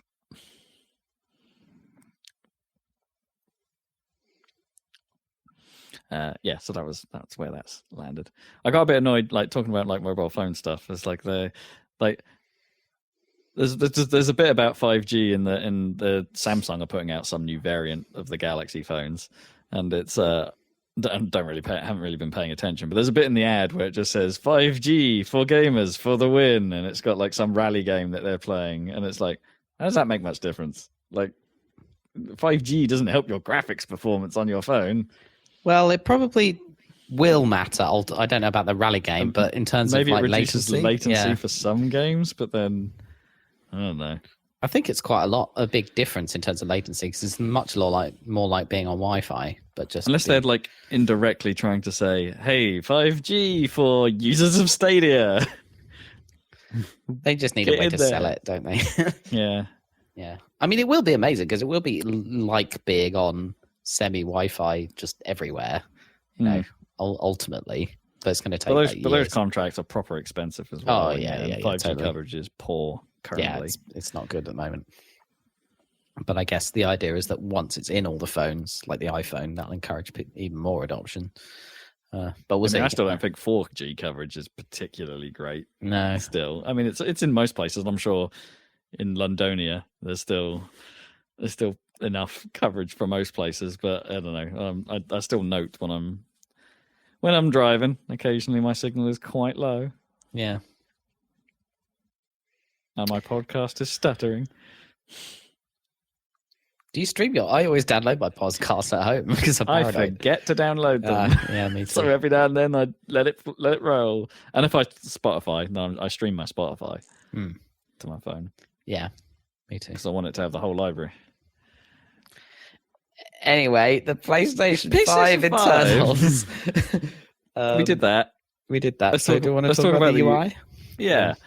They announced a new design. It is a new design. It's a ground up build from the previous ones. There's no cross media bar.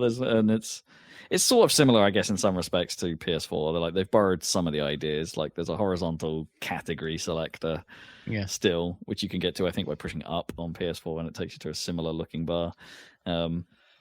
It's kind of the same but rearranged. There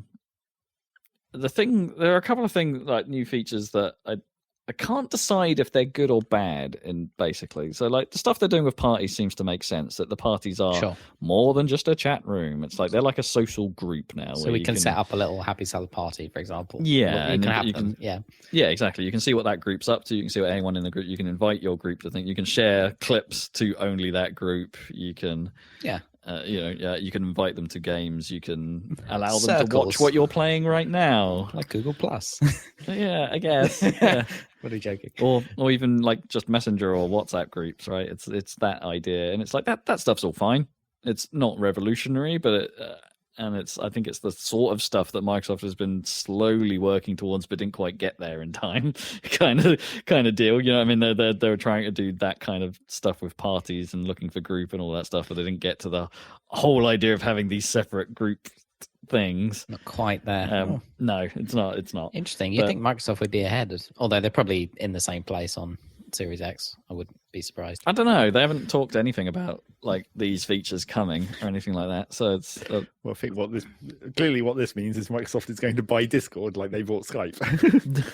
It's the next step on that same feature space, essentially. No, I mean, that would. I mean, there's a logic to that, but I think they'd just do it. It would make sense. They've already got Skype. They could already do like group chats and things like that, and just leave them there. Yeah, I don't know. Anyway, yeah. So they've got that. They've got that little advantage. But there's things like the card system, they called it, where like depending on where you are, you can in the interface or what you're doing at the time.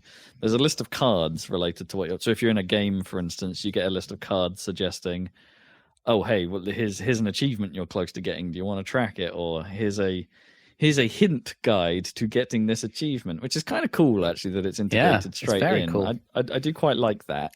I really like that aspect where it's like a bit like, because in my Kindle, it tries to measure my reading speed, and it goes like, oh, you've got like 10 minutes left in this chapter and like 11 hours left in this book, and that's quite helpful, I find. And like this is quite cool. It's like, oh, this level is probably going to take another 15 minutes. It's quite cool. Based on your current play style, this is how long we think it's going to be for you. But it's like that's going to be hugely game specific. There's going to be true. That's developers are going to have to put in the work to support those features. Well, unless it's a full metadata thing where it's like pulling it's looking at everyone who's played the game and just pulling data. Yeah, it did say it was personalized, so like it would have to be scaling it to you for that to be personalized. I mean, that's what I mean. If it's like, if it could look at, say, everyone's achievements and see how long it took them to get that achievement versus their playtime, and then extrapolate from that, and then look at your speed of getting however many achievements you have, and then calculate it. It was a bit more than that though, because it was like giving you like level completion times as well, wasn't it? It's like, this is how long it'll take to get through this. You could even calculate that just from the achievements in most games. Yeah, which I don't know if that in itself is like a little. Like they did say, it's like, hey, hints and things that are spoilery will be flagged as spoilery, and even when you send stuff to your party, if it's spoilery and we know that it's going to be spoilery, we'll flag it as such, so your party don't have to look at it if they don't want to. That's cool. And it's like, that's fine, but that's another load on developers to implement all that. Which, and it's going to be up to developers to do it. So they, who knows whether they'll actually do that stuff. Well, I mean, first party will, I guess, because Sony will force them to. Well, I mean, Sony have been the ones who have been quite heavy-handed with their like censorship of pop-up stuff. Like when like all there was all those controversies about like when you try to take screenshots of certain games and it just wouldn't let you. Yeah, like this is a cutscene. No, you can't. Exactly. Yeah, or you'd get a message on screen in places, even if you're not sharing your screen, where it would say like you can't share right now. Yeah, and it's like, well, I don't need to know. I'm not sharing. It was a bit egregious. And there were some games, I think, where the developer just put the blanket flag over the whole game, so it's impossible to share anything from it. And it's like, so I think you're going to get a mixed bag with these features, but the ones that implement it well, it's going to be good. I mean, I do think it would be cooler if they could make it mostly data instead of relying on the developers. But then, how else do you flag spoilers and that kind of stuff? Well, like for spoilers, maybe that's different. The hint videos obviously have to be prepared ahead of time and all that stuff. Unless it's user generated. Yeah, which go into really the Steam style.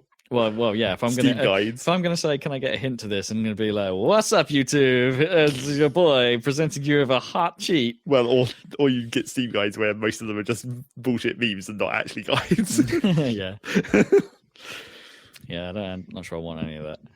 But if they could make a lot like a generic level of that was based on data. I mean, obviously people would get pissed off about data harvesting, but I think at this point that'd be a decent way to do it. And then the other thing about that though is the stuff I tend to want to look up about a game are not stuff that's necessarily tied to an achievement. So like it'd be some esoteric. It's like, is this supposed to happen, or is? Well, I'm not sure they'll be able to tell you that either.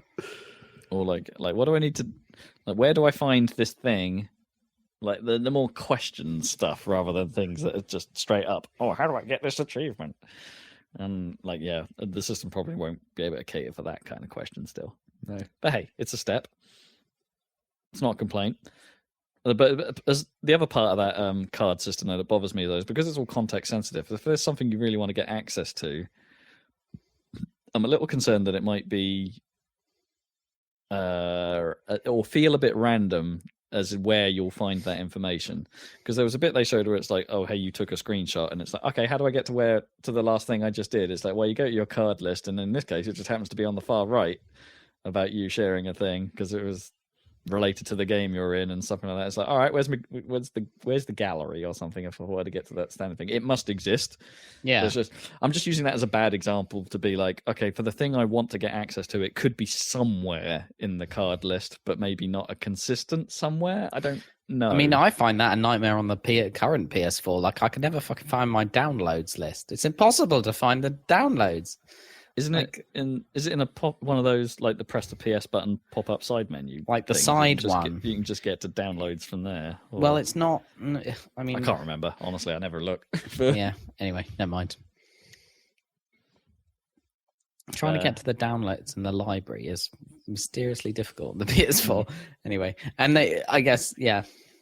But I mean, it looked fine. I think it looked good. I like the cards, and I like the ideas, and the cards remind me of the new Xbox experience. I think this, a little bit. I think it was my favorite Xbox UI. I think.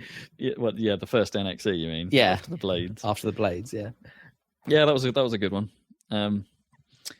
Yeah, it's just one of those things. I'm not so sure about. Some of the pop-up stylings, I wasn't so sure about. The when they looked a bit dull. They always on the PlayStation. Though. Yeah, a little bit lacking in character, and that's a weird thing for me to say, given that I quite like the Metro design of the Xbox and like where the Xbox is currently at. But even that felt like it has more pizzazz than, even though they're all just boxes. I think it's just because like some of the pop-ups were just black, right, with like a bit of text in them. Yeah, who's going to be the first to do diagonal? Like a corner diagonal pop in. Right, yeah. Not in these boring rectangle boxes. I know it's a really stupid thing to say, but there's just something about it just didn't hook me from a design perspective. I don't know. I think they're just going for clean, aren't they? I quite like that the cards are a little bit rounded and have a little border around them. There's a bit more inventive than just the standard rectangle. And a bit of me does like the idea of the picture-in-picture thing. Like, yeah. If I were to put someone else's view, I wonder if that could be a bit cheaty though, right? Is if you're playing a multiplayer game and you pull up a picture-in-picture of someone sharing their screen and stick it in a corner of the screen, with okay, for starters, the game would probably have to have a corner of the screen that you wouldn't need to use all that much. So there's no HUD here, so you can stick your PIP here. Or the picture-in-picture will just be like the sharing disabled. Yeah, they'll turn it off for multiplayer games or something. If you're playing the same game or something. If you're in the same game, yeah. Maybe there's some sensing there. But I also found it slightly hilarious that it's like, and you can put it on the side. Xbox, snap. Yeah. Like, it's like, oh god, it's happening again, isn't it? People are bringing back old Microsoft ideas that no one liked. But they'll like them now. So now we just need to have them put it onto a smartphone. Or a Vita. Or a Vita, yeah. It's quite funny. But yeah, hey, it's an interface. It looks good. I think the new features are smart and sensible. That's cool. They're not, nothing mind-blowing there, really, but like, what did you expect? Just a bit more integrated and nicer. Yeah. Some of the new ideas seem good. Not crazy, but good. Yeah. The social party thing, I think, is the main thing. If you're that sort of player and have that sort of crew, then that's gonna mean something. Yeah.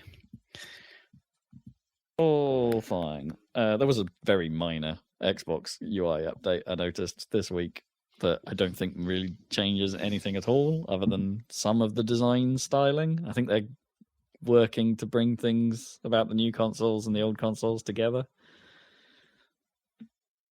So yeah, no news there really. Just that things are changing slowly on the Xbox UI front. There's been a number of updates over the last couple months that are I think just been pure slight style changes.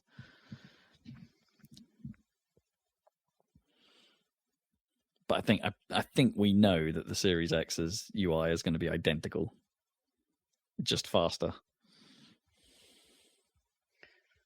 Oh, the other thing about the Sony UI is they fixed the store, so it's actually a native application, right? Yeah, rather than a web app or whatever it is now that runs hella slow. Yeah. Which is fine. I mean, yeah, they didn't show it, but they just said, they just said it's an integrated thing now.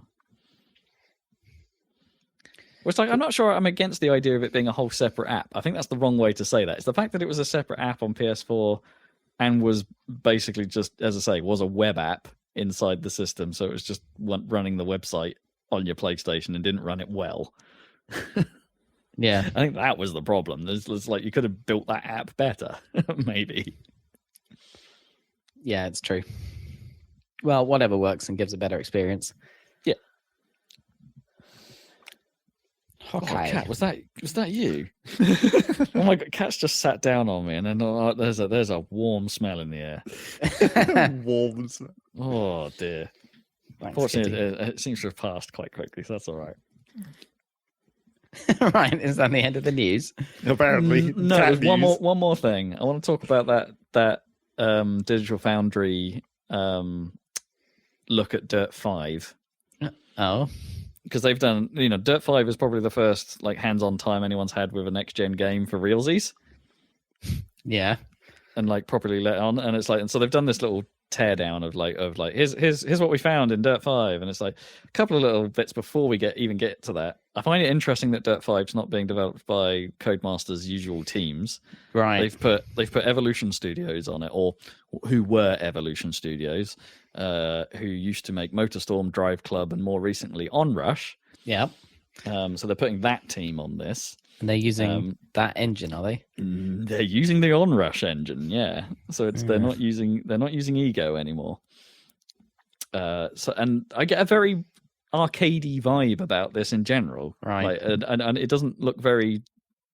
The way the cars handle, the way they collide, nothing feels very sim about this, which I think is actually kind of fine. I think they need to push Dirt in that direction, and then leave all the sim stuff to Dirt Rally. Maybe it's like I'm kind of okay with that. Right. It'd be cooler if they then expand Dirt Rally to not just be rally, also bring back all the other kinds of. Well, they had a Dirt Rally's got a little bit Rally Cross, but not like all the other stuff, like the truck races and all that. But I think that should stay in Dirt. I don't think Dirt Rally should have the trophy truck racing or the Baja or any of that. That's all. Well, then I don't know. Like, where is the distinction? Because racing. Rally Cross is also in Dirt 5. But it's treated. Oh, I'm losing my voice. But it's treated as a more serious event, because that's what Rally Cross really is, isn't it? It's like a bit more. I don't know. They treat it like a proper track event rather than, hey, there's a load of trucks going around a dirt track and they're just crashing into each other and they're like, hey, everybody, it's a crazy festival. Yeah, but that's the Dirt 5 versus Dirt Rally. It's the same sport, just arcade / non-arcade. I mean, I guess you could serious up truck racing, but who's going to take truck racing seriously? Truck racing fans? I mean, it would be no more serious than how Rallycross is in Dirt Rally, I guess. You're still driving cars / trucks in a circuit style. Yeah, I don't know. I quite like the if that is if they made Dirt more about racing and Dirt Rally more about single car rally events. That's fine. That seems like hill climb. Decent, and hill climb. Yeah, single car rally event as well. Yeah. So, I'm what we're actually saying is take Rallycross out of Dirt Rally. Yeah. I don't. Why Rallycross doesn't seem that fun in games. I don't understand quite why. I mean, its implementation in Dirt Rally is fine, but it's. I like the special stages. You can keep that. That's yeah. Did they do that is that in Dirt Rally? No. I don't know if that's true. They should put special stages. No, I think they did get rid of it in Real Rally. Oh, okay, fine. That was quite funny. That was in the earlier Dirt games, like Dirt 3. Yeah. I'm pretty sure had special stages. Yeah. I think it was definitely there in the early days of Dirt for sure. Yeah. Anyway, the bit I disagree with about in all of this is that the Digital Foundry teardown was quite gushing And like, I was like, isn't this? Oh, look at all these next gen gubbins! Isn't it great? It runs really well at 4K. It runs pretty. You can put it in image quality mode, and it runs slightly less well, but it's still running at 4K with sharper graphics and bigger and a lot more crowd and all that kind of stuff. But there's that 120 hertz mode as well, which actually works and maintains its 120 hertz pretty good, running at 1440p. I think it managed on the Series X. Which is and a lot lower detail in terms of crowds and shadows and things like that. And they're like, isn't all this great? And I'm looking at it going, it doesn't look particularly next gen. Right. There's nothing about this presentation, perhaps other than the 4K, that I'm looking at going, wow. I mean, what game have you looked at going, wow, that's next gen? The only thing for me has been that Unreal Tech demo, which right? Yeah, that and maybe ray traced Cyberpunk. Oh, that's true. Yeah, that looks pretty sweet. You definitely weren't going like it's just because this is the first one of these to be looked at. I think maybe the Digital Foundry leaned into it too hard because like you wouldn't expect Codemasters to be the super next gen looking game anyway. I mean, Dirt 1 kind of was when it came out, right, on 360. Was it though? I mean, other than the brown filter, which every game had back then. Dirt 1 was quite the looker. I don't know if it was like the best you could have done at that time. I don't think Codemasters have ever been in the region of like being the absolute maximum. No, I don't know if they've ever been the zenith of tech, but they've had their moments. I mean, do you think that Demon Souls remake? Obviously, it's a When do you think it looks next gen? I guess. It certainly looks a lot better than the original, but that's 2 generations ago, and that was a launch game. Yeah, I mean, it looks good. Yeah, that's good. And I think that definitely has more next. I think it does have more next gen clout than this does. Yeah, I'd agree. Because that's what they're focusing on, right? Because it's a remake, they don't have to make the game in a way. I mean, they do. Well, I guess not. But the game engine's all mostly the same, and they want to make it look super pretty. Well, I say mostly the same. They probably have, if they're making it run at 60, which I'm not sure they are actually. I don't know if they are doing 60 hertz for the new Demon Souls. I can't remember. 60, but because Demon Souls and Dark Souls historically have massive problems, don't they? Getting to run at 60 hertz. The PC version is bad. But this won't be the same. Like, presumably this is done with a different like Unreal or something, isn't it? I don't know. I don't know if it'll be a ground up build or if it will be based on the original code kind of thing. Anyway. Dirt 5, yeah. I mean, it's fine. It's fine. Yeah, exactly. It's just fine. It's like I don't think it's whelming. But then I think Dirt 5 has is also it's a cross-gen title, right? It's not a purely next-gen title. It will be coming out on most of the stuff coming out soon absolutely will be. So it's tricky to know what they could have done and couldn't have done. But then it still has little classic problems. It's like one of my bugbears of racing games is I'm not talking about Bugbear, the racing game studio. Is the fact that you get this effect every now and then where cars are clearly not on the ground. They're because of the way wheels are done, and they don't want them clipping through the floor. They're sometimes a little bit above the ground. And and you can sometimes see the gap in shadow. Right? There's a gap, and it's still there. It's still here in Dirt 5. Even in the PS5 UI demo, they showed jumping into a game, and it was super impressive how it loaded super quickly. What was it? The All-Star Battle thingamajig. Oh yes. And then they're like, okay, line up to take a photo with our media capture thing, and the bloody characters' feet were clipping through the floor, and it's this is never going to be solved, no matter how much technology. They're never going to make it so that characters actually properly interact with the environment until they're doing that, whatever that leg tech is to stop that has its own problems. That has its own problems, but until that tech gets infinite, not infinitely, but way better than what it is right now. I mean, it's Halo Infinite again, right? It's like with the brute guy where his costume clips through itself pretty badly. Because why can't they fix that? I know it's canned animations and stuff, but if they're canned, then they should be able to avoid that, right? But it's when it comes up against the environment, it's what you need to take that, emotion stuff from GTA 4 that's been evolving and put that in everything, right?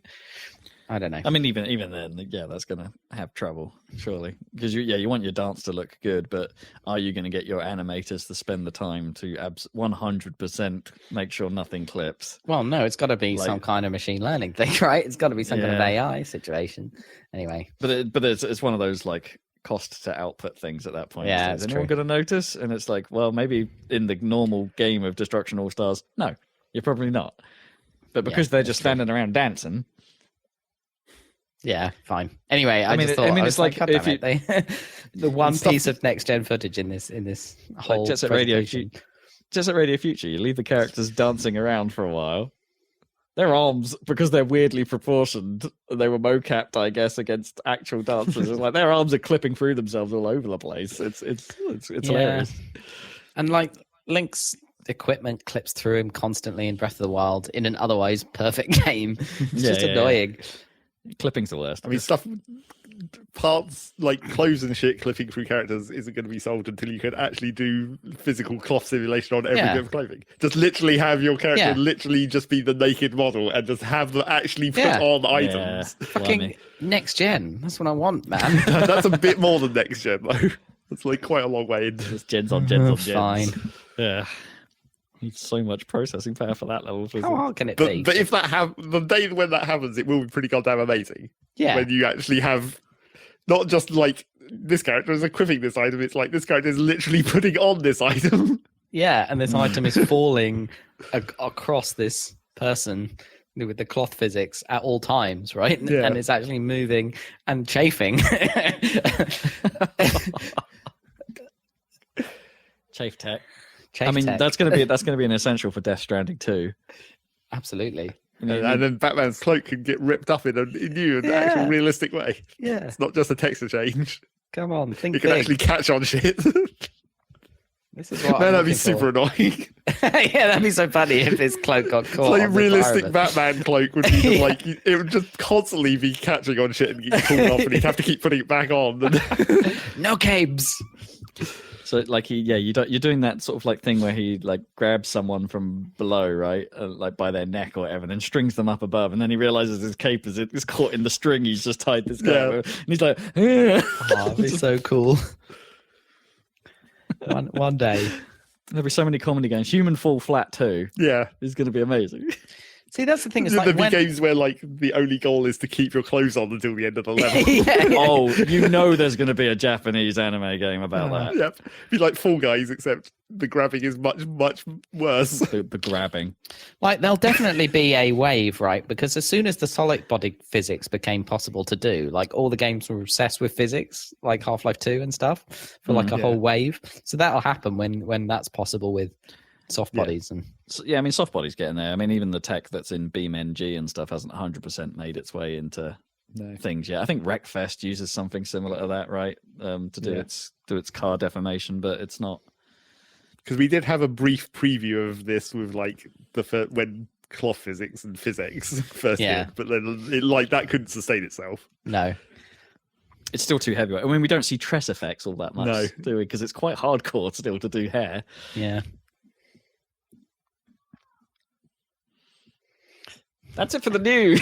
Yeah, that's the news. The next gen is coming. Look busy. It's time for what you've been playing. Who's going first? Maybe I'll go first. Yeah, maybe you should. What? Fine. I've been playing Star Wars Squadrons. Yeah. Oh, have you? Oh, amazing. Yeah, a little bit. Not all that much yet, but I'm getting into it. It's pleasantly complicated, which is good. I like that there's quite a lot to figure out. I mean, the story is clearly going to explain everything. So that seems to be step one, play the story. So I'm going through that. But it has a nice practice mode where you can just spawn in, fly around, and you can spawn waves of enemies, and you can do a little obstacle course, which is really cool. The ships the first ship you fly is a TIE fighter, and it feels cool. And then you get an X-Wing pretty soon, feels cool. It's like, so... Let's see. So I've got it on PS4 because I couldn't be bothered to figure out the PC stuff. It's only 35 quid, which is pretty good. It's 35 quid across all platforms. Is it crossplay? I don't know yet. I don't know. I'll need to. Because a bit of me would Google quite it. like to get out your old flight stick and try it on PC. Oh yeah. So that's the thing. It's like that's the thing I was wondering about was HOTAS. But when I started looking into it, there isn't a perfect HOTAS stick to even buy, even if they were available, which they're not because of Microsoft Flight Simulator, and the pandemic. So the issue is all, can you do it with a gamepad? And it's like, yes, of course you can, but like, how good can you configure the controls for a gamepad? And it's like, well, there's quite a lot of options. So that's like the first thing I did was like try to get a feel for it and try to figure out the options. Like what you should probably do is just play and like play through some story. But I wanted to like get a handle on things, which I think is better because otherwise you're just kind of flailing around. So by default, like you've got your look around stick, which is like yaw and pitch standard, like free space or whatever, or X-wing. And then the other stick up and down is the throttle and left and right is roll. And I haven't quite figured out how important roll really is. Obviously it feels cool when you're flying around, not trying to desperately fight, but I don't know if it actually affects your pitch and yaw. I think you pitch and yaw at the same rates, so I'm not sure it really matters which way you're rolled. Right. So she tried to roll and pitch up, which is how, like a plane, like planes do. Yeah. Yeah. Let's not. I mean, you can change the controls so that they're more plane-like, but I tried it and it's really weird. You know, you can have pitch and roll on one stick and then yaw on the throttle stick, but that really feels weird for a space game. So it takes a little bit of getting used to doing the roll on the same thing as the throttle. But the roll isn't so important, but it does if you're trying to feel, because there's like any like Star Wars-y space game or whatever, like there is a sort of up direction, classically in fictional space, like for some reason all the capital shits are lined up so that up is up for some reason. I actually watched a video about that the other day about like did someone digging through the Star Wars lore of why that actually is. Is there like a plane of the galaxy or something? Well, apparently it's just like because most of the races in Star Wars are like human shaped. Yeah, it's like a psychological thing that they just want to be the right way up. Like so when two fleets fly at each other, even if they start in different orientations, they naturally tend to align. roll. I think I'm feeling that psychological effect because I want to roll so I'm the right way up usually in this game. So anyway, that's cool. And then the throttle, like the default mode is like the more advanced mode, I'd say, which is continuous, and you push forward, and it so as you push forward on the stick, it increases your throttle. It's not like push forward to go forward. It's like pushing forward, moves so you're kind of controlling you're controlling the point of throttle that you're at.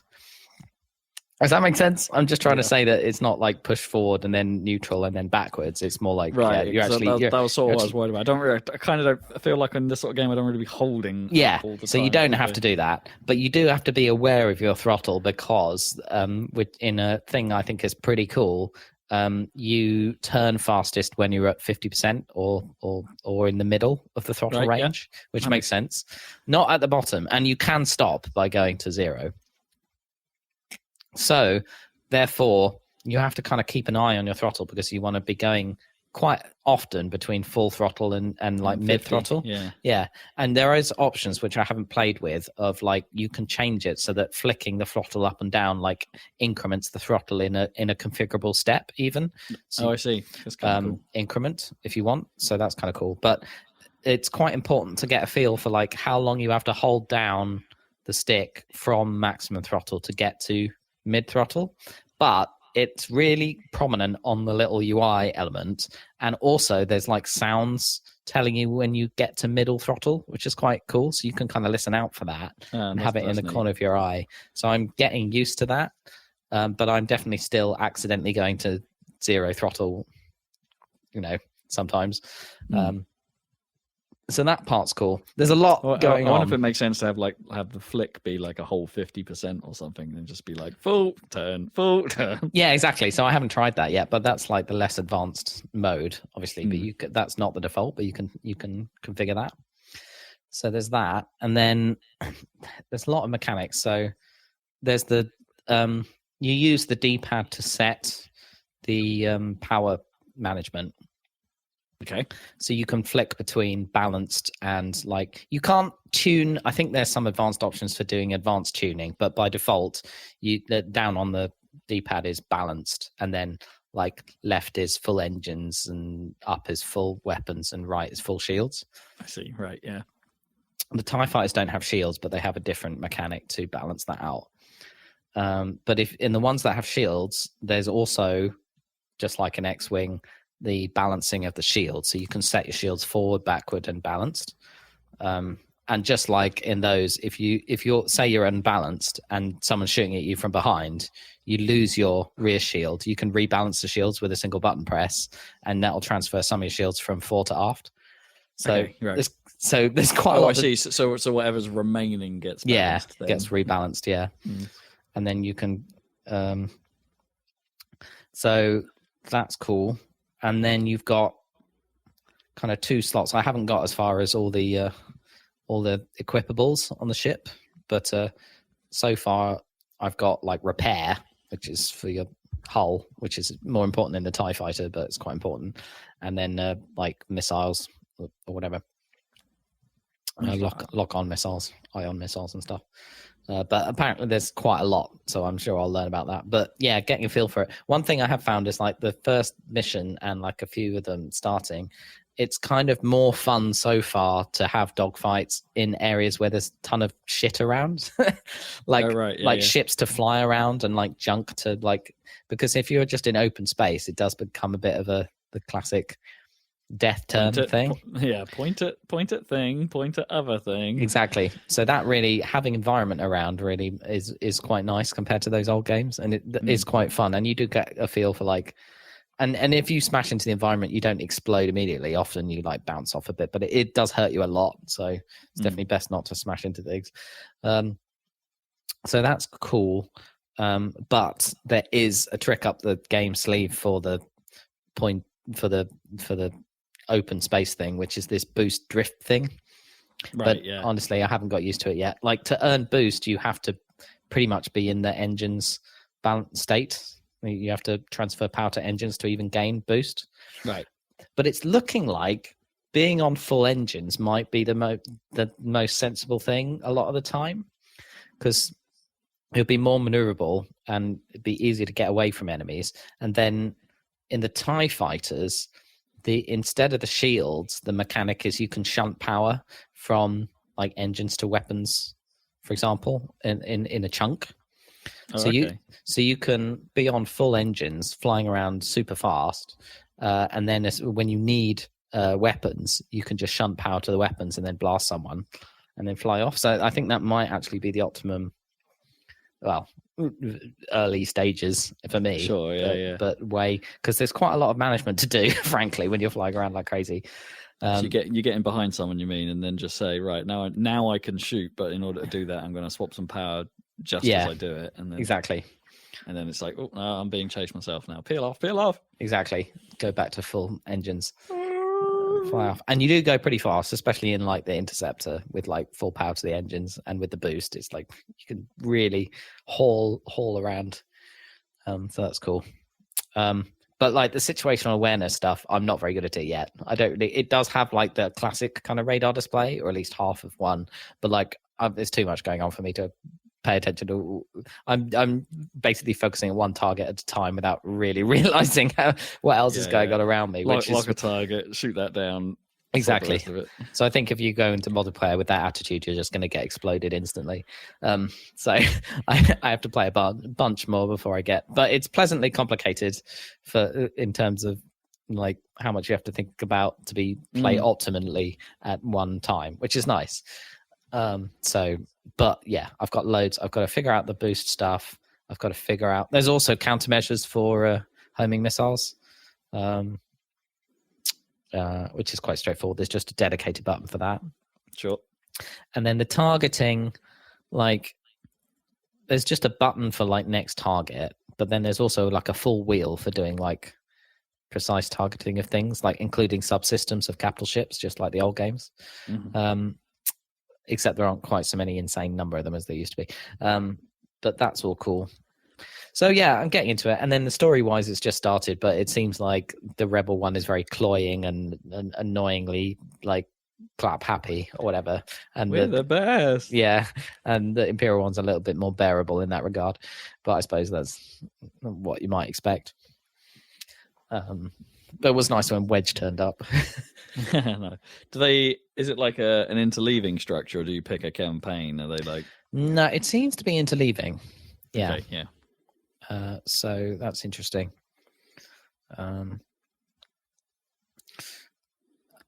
Yeah, because you play the first mission from both sides.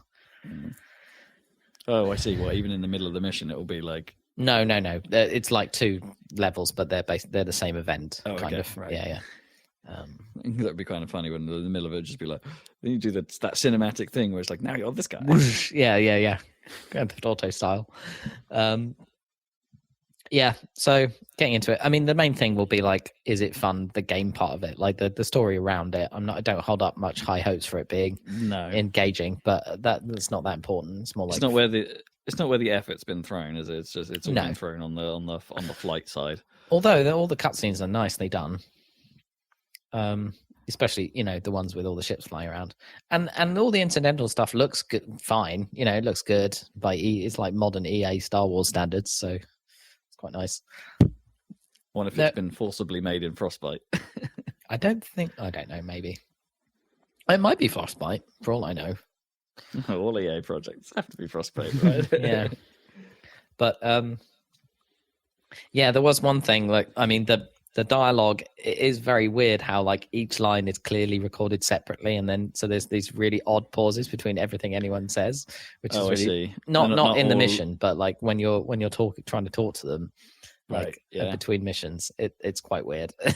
It doesn't flow together. They haven't managed to edit it like in Mass Effect or something where it flows naturally. It does not flow naturally. Much like Star Wars. Yeah, these days anyway. Cool. Yeah, so I'll report back with a bit more.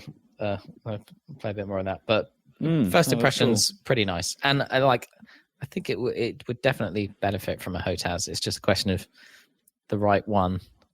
You'd need enough buttons and enough available, or maybe your keyboard being close enough can suffice, or. I mean, my main thing put an arcade stick next to it and have 2 joysticks, and have your joystick and then an arcade stick to poke at to do so you have big buttons, so you can just go nah, and then not quite sure. Yeah, that's what I've been playing. What you been playing, Rob? Me? Not a huge amount new this week, but let's finish off stuff I started talking about last time. I finished the story of my friend Pedro. Mm-hmm. Blood, bullets, bananas. And it goes all the directions you sort of expect it might. Your mysterious past, you figure out who that is. Your banana may not be all that much of a friend after all. Surprise. Traitorous banana. Yeah. In your head. It's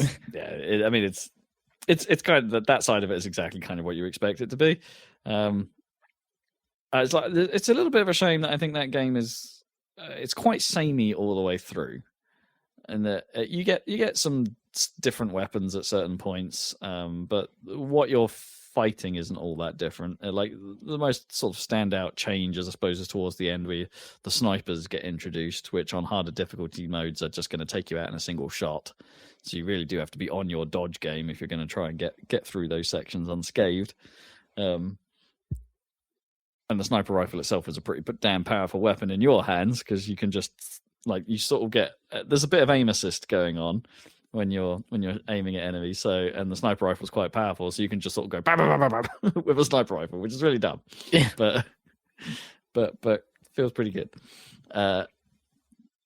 And I think the level design, the level gimmicks, I suppose, they start adding towards the end are the kind where, yes, they are harder, and yes, the challenge increases, but they're not the fun kind of hard. And I think I find that with games like increasingly in this era, where things get harder, they're not always hard in a I don't know, in a Meat Boy or Celeste kind of fun way. They're kind of like harder in a this is just irritating to deal with kind of way. Like, so they'll like one of the later gimmicks is like, we'll just put in some platforms that will move on a timer, and it's like, yeah, those are always fun, aren't they? Or always fun. Yeah, or laser grids that will kill you instantly. They're entertaining, aren't they? Because everyone loves an instant death. Those are just a bit. They're fine, but they're not super smart. If you see what I mean. So perhaps they could have done with a little more.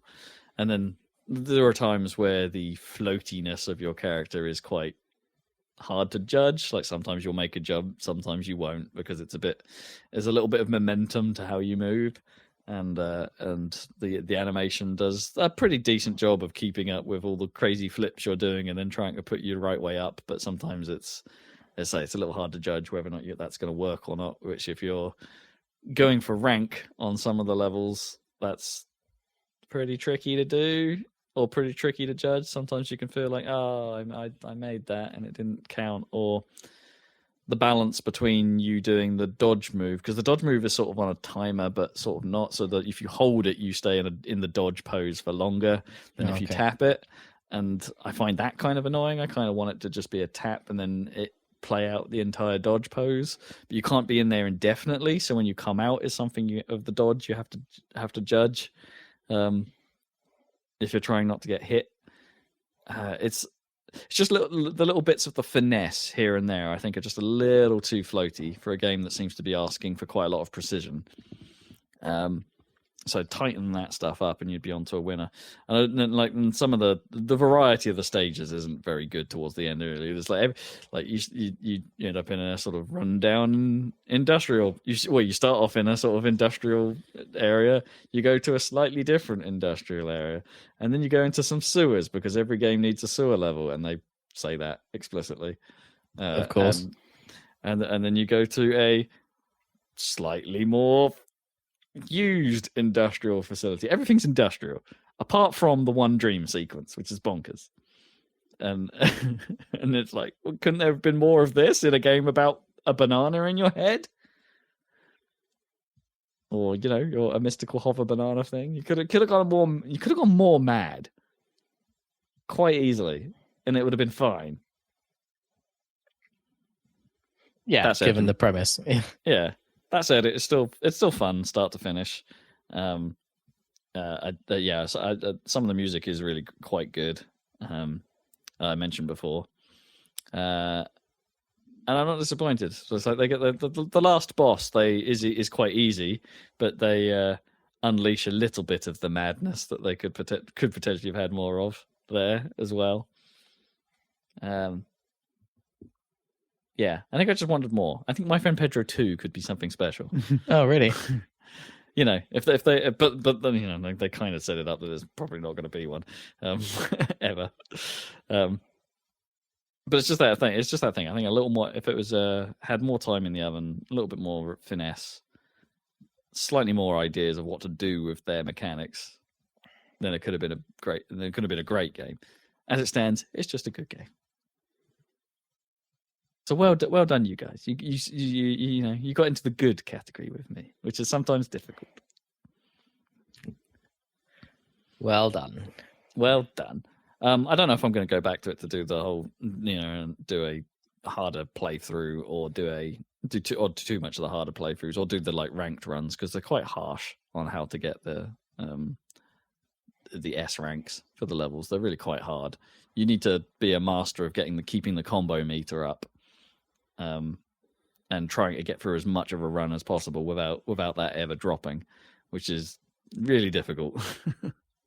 Even on the earlier stages where the enemies don't pose too much of a threat and you're just gunning your way through, which is where the game is the most fun, to be honest. It's like, I think I really like when the game is sort of just being like, hey, the enemies aren't too dangerous, you're going to get hurt a little bit. This is about mastering the flow through the level. And then I think the game is actually really quite a lot of fun. There are times where it's got that loop just right, and it's like, I want to play this level again. I want to play this level again. I want to play this level again. I can do this. I can make this run better. because those early levels aren't long enough where that's a pain in the arse. I do wish it had an instant reload to start again, but that's probably asking a bit much. It really could have done with one, honestly. If you screw up a run, you kind of want to just hit, "Can I start again, please?" and start right now. But no, you have to wait for a loading pause, which is a little annoying. But yeah, that's where it's at its best, I think. And I think they should have lent in. I think they've tried to lean into that, but they haven't got there with some of their level design. And some of the levels are quite long towards the end, and it's just not. It's not fun doing like a 6-minute run necessarily. I want these sort of flow challenges to be like a couple minutes at most, where you can just like, I'm going through the level, bang, bang, bang, bang. Oh, I balls that up. Let's do that again. Bang, bang, bang, bang. And be on that sort of loop with it. And it is that at the start, but not so much at the end. Yeah. So that's my friend Pedro. Yeah, and I did enjoy it, despite it being a bit of a Rob review. What else have I been doing? I started playing Afterparty, which is a follow-up sort of adventure game by the makers of Oxenfree. I don't remember that. So Oxenfree was an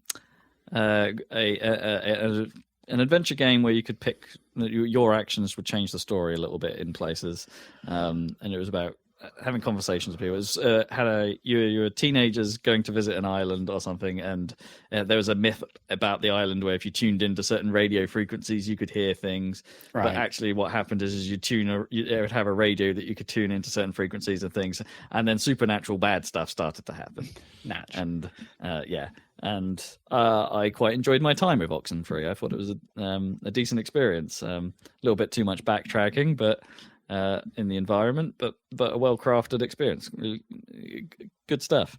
So when I became aware of their sequel being a similar style adventure about trying to have a drinking contest with Satan, right? I thought, all right, this is a totally different direction. There could be hijinks here. And it's very much trying to be that game. It's leaning. It's got a decent voice cast, and it's there's some well-known names like Ashley Birch is in it, and I can never remember her name, but she voices Jessie in Final Fantasy VII Remake.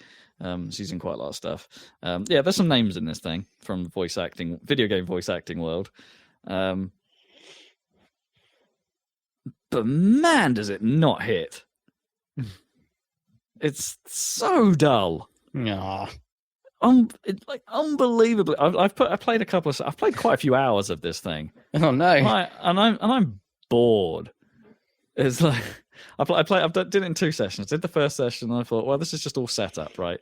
It's like you don't know how you die. The lead characters don't know how they died, so there's a lot of exposition going on. There's a lot of talking about stuff because it's one of those games. There's going to be a lot of talking.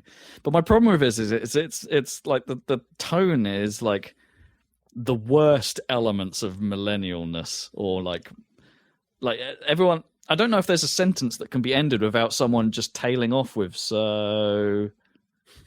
And there's a lot of, I know you hate it because this is one of your own like little quirks, I suppose, of speech. But everything is like peppered with likes and right. And inflections and sarcasm, and it's modern people talking sucks if that's how they talk. Yeah, right. Yeah, mumblecore. Yeah, a little bit. It just gets so grating after a while, and. I say after a while, it was like 30 minutes, and I'm already starting to get like, okay, I need a character to spice things up. I need a mad demon or something. And sure enough, you get one of those, and she's just as annoying. It's like some of the demon characters are fine. They seem a bit more. The deadpan ones are especially good. Where there's just like they know what's going on, they know what this world is like, and they're just like, yeah, carry on. We don't give a monkeys. We're just doing our jobs. Yada yada yada. And some of that's the best stuff. But when it's like you've got the characters that are trying to be funny and finding as many different ways as possible to describe either Satan or make as many different references to other bits of culture that describe hell and things, it gets a bit tiresome. It's like they're not just calling it, it's just hell. Like, stick to a name or something like that. It's like, no, they have to call it the underworld here and hell here and like the eternal damnation here. And there are so many synonyms. It's like the thesaurus has gone mad, and it's too much. It's too much. It's not. It doesn't work. A lot of it is just walking and talking, and if that talking is bad, there's no game. There's no entertainment here. At least for me, I'm not connecting with this at all. And it's like its core mechanic sounds kind of interesting, except as far as I've got, it's underused and hasn't made much of a difference. So it has this conversation thing where you can go to, if there's a bar nearby, you can go to the bar and order a drink. Now, what drink you order unlocks an additional speech option in certain situations. So if you have a drink and you take a swig of it, like this may be a confidence booster drink, so that may unlock an extra speech thing that makes you feel a bit more confident, or there may be one that makes you tell terrible jokes, which are indeed terrible. They've written them. Someone had a brief. You've got to write terrible jokes. Yeah. Okay. Or you've got one that makes you into a cocky asshole, and it's like, yeah, that does that. It's not. And those should play into conversations, and I could see that being potentially a decent puzzle mechanic, right? You need to carry your drink, you need to learn what you can about the scenario, and perhaps pull the right drink into the right conversation with the right people. Makes sense, right? Like 5 or 6 hours into the game, it has made zero difference to what I'm doing. There's been circumstances where I've needed a drink to do a thing, but as long as I've had a drink and I've just always gone, yeah, choose the drunk option, it's been fine. There's been no nuance to that at all. My doorbell's about to ring. Oh no, tell. It's not. Oh, no, it's not. It's Gnome's protecting the doorbell. Okay, false alarm. We're okay. Yes, my mother has arrived in the building. Hello, Mom. You're live on air. Yeah. Okay, let's carry on. What else we got? Please continue. Yeah, that's Afterparty. Not much fun. Trying to think what else I've been playing. Not a great deal of interest. I think I went back to Wipeout for a bit. Wipeout's fun.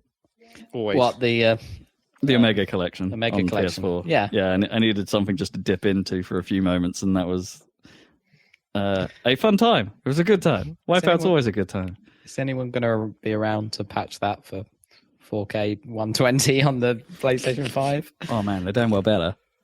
That would be Or cool. just make a new one. Yeah, they're not going to do that. I think it's like bare maintenance mode, isn't it, for Wipeout at this point? Pretty much, yeah. I think they may have patched it at some point, because I think some of the graphical things I had a little bit of an issue with have changed slightly. I think really?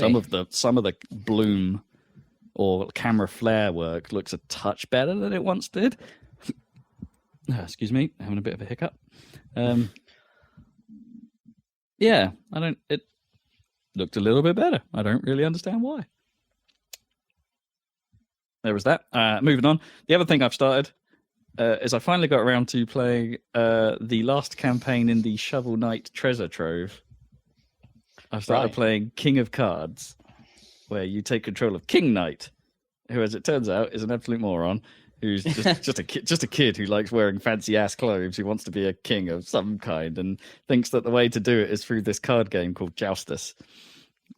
Because there's some sort of combination to get a Joustus crown, and of course it's a crown, right? So he's a king. He's got to have a crown. Makes sense. So, like the other Shovel Knight expansions, this is their way of taking some elements from the original game and messing with them a bit, so to make something quite different. And while I think with Plague Knight and Spectre Knight, there were definitely more elements in those where it's like, oh, this is.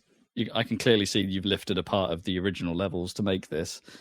This King Knight stuff seems way more original. The levels are split up in a way where so you're not really repeating ground that you would have in the other campaigns much.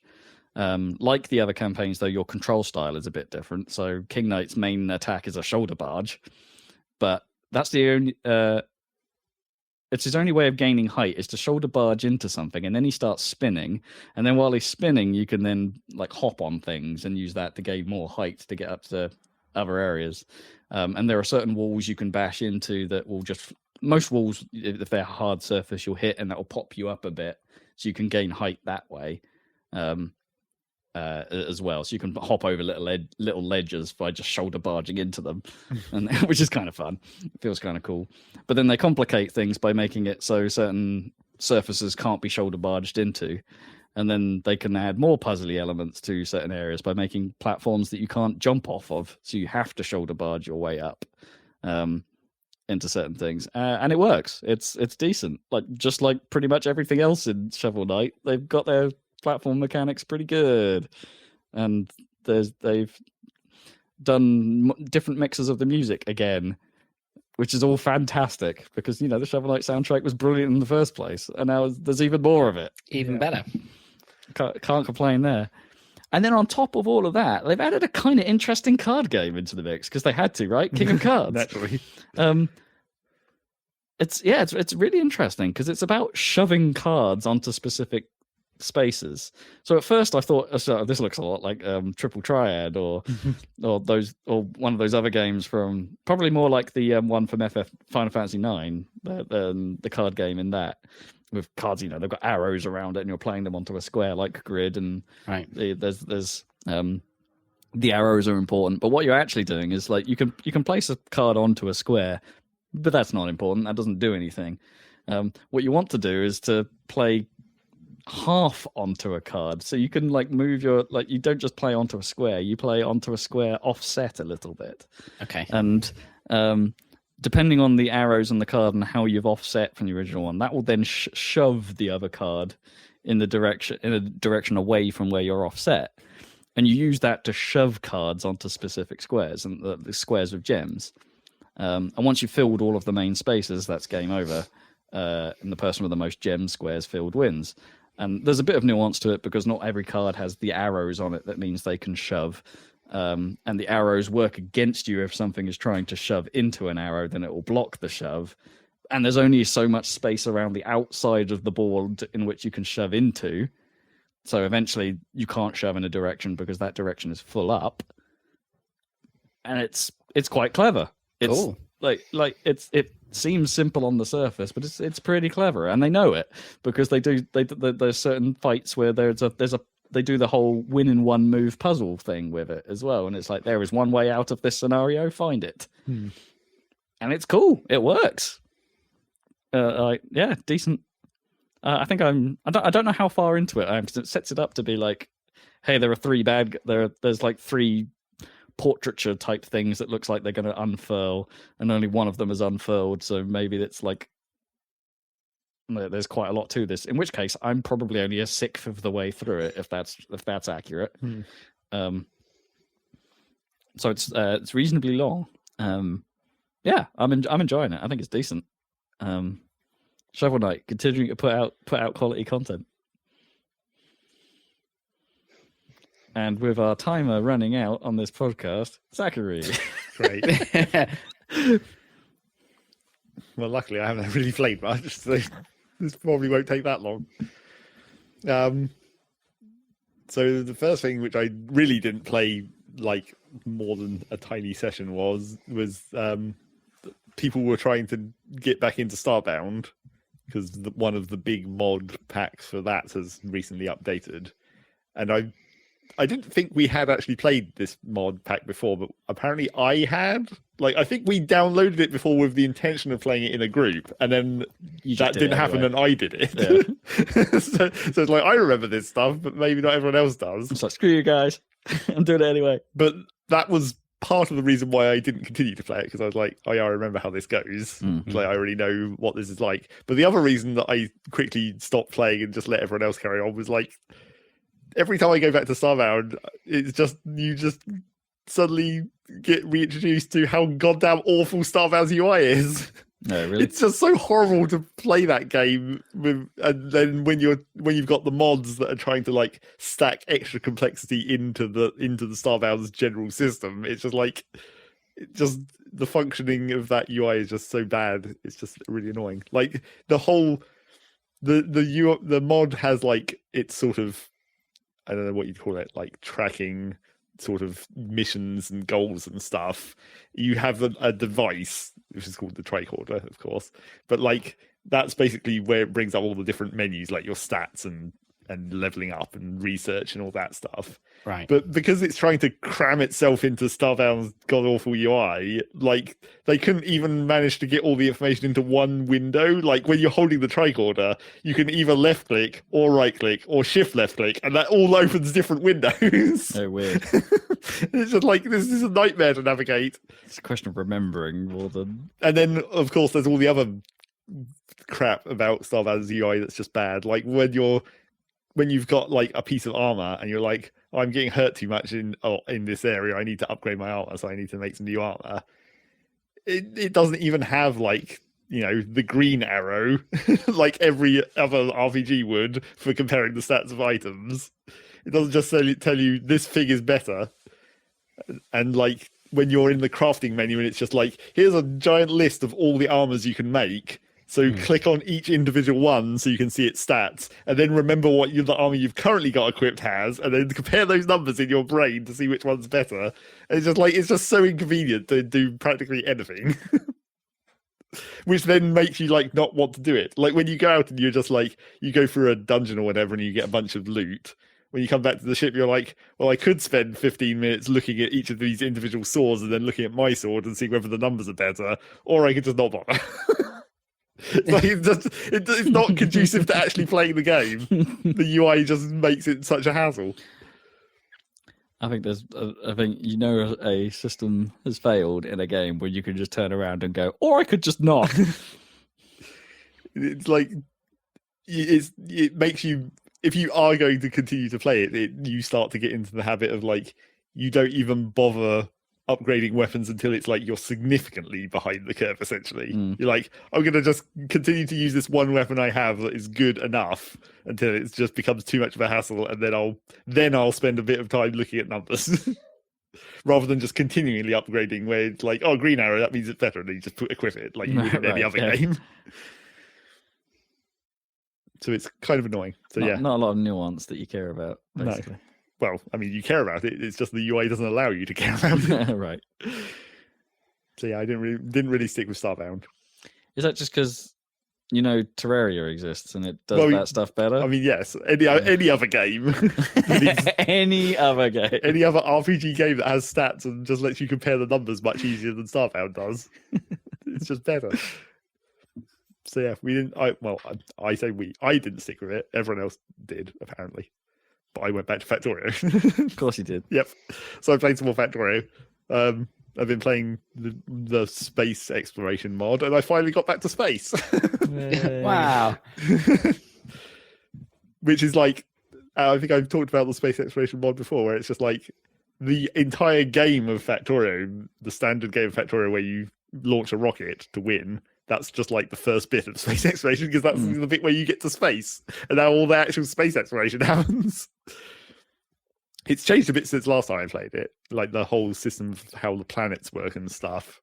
Or maybe it hasn't. I don't know whether I got deep enough into it last time. But is this a mod, or is this the core experience? No, it's a mod. Okay. It's a mod. It's sort of a mod pack, kind of. Well, yeah, it's more or less a standalone mod with like a few extra bits shoved in from other mods. But yeah, it's got new resources as well, so it gives you like more reason to go to the other planets now, because certain resources only appear on certain planets, and the planets are a bit more limited in what kind of terrain they have. So when you look at a planet in the planet list, it actually has like a little tag list at the bottom, which is like, this planet is volcanic and canyons and not much water or waterless or whatever. So it actually sort of matters, rather than before where the planets were pretty much all just the Factorio maps, just with different biome skins layered on top of it and the same resources. So you might now actually have to go to planets that have stuff you don't already have. Yeah, there's 4 specific sort of space resources that only appear on different planets. They don't appear on the home planet, and then you actually have to go around. Unfortunately, it's also still kind of hamstrung by the Factorio terrain generation, where it uses because all the Factorio like resource generation is based on sliders or whatever, like it is in the normal map. You just set the percentages and like how common you want them to be and how rich you want the resource deposits. It's still using that system, but then it's trying to sort of layer extra stuff on top of that. Like there's certain resources that only appear in cold biomes or hot biomes, but because the map is just random, even though it's trying to limit it, sometimes it doesn't actually work. Like there's a planet that I looked at where it's like, oh, it has quite a high level of the cold resource. But then when I actually scanned the planet from orbit, which just reveals the map, you look at it and it's like, oh, this map hasn't actually generated anywhere that's sufficiently cold for the cold resource to spawn. So even though the planet says it should have a lot of cold resources, it actually doesn't have any. Right. But that's just because of randomness. It's like, we think it's cold. Yeah. We'll take a closer look then. It's not cold. But that does kind of make it so you do definitely have to scan the planets before you go there. It makes you kind of wish, like, once you scanned it, the game could, like, know. Yeah, adjust the values. And be like, oh, especially because kind of weirdly, the planets are actually, like, limited in size. Like, the map is no longer infinite like it is in regular Factorio. Even on the home planet, I think, although I haven't seen the edge of the home planet, because it's much bigger than most of the other planets. But they're just a circle because it's 2D. The planets are just a circle, so there's a hard limit to the edge of the map. So there's a hard limit to how many resources there are as well. So in theory, you think it could pretty much just, once you've revealed the whole thing, recalculate and say, this is how much resources are actually here. Maybe. Resources are here.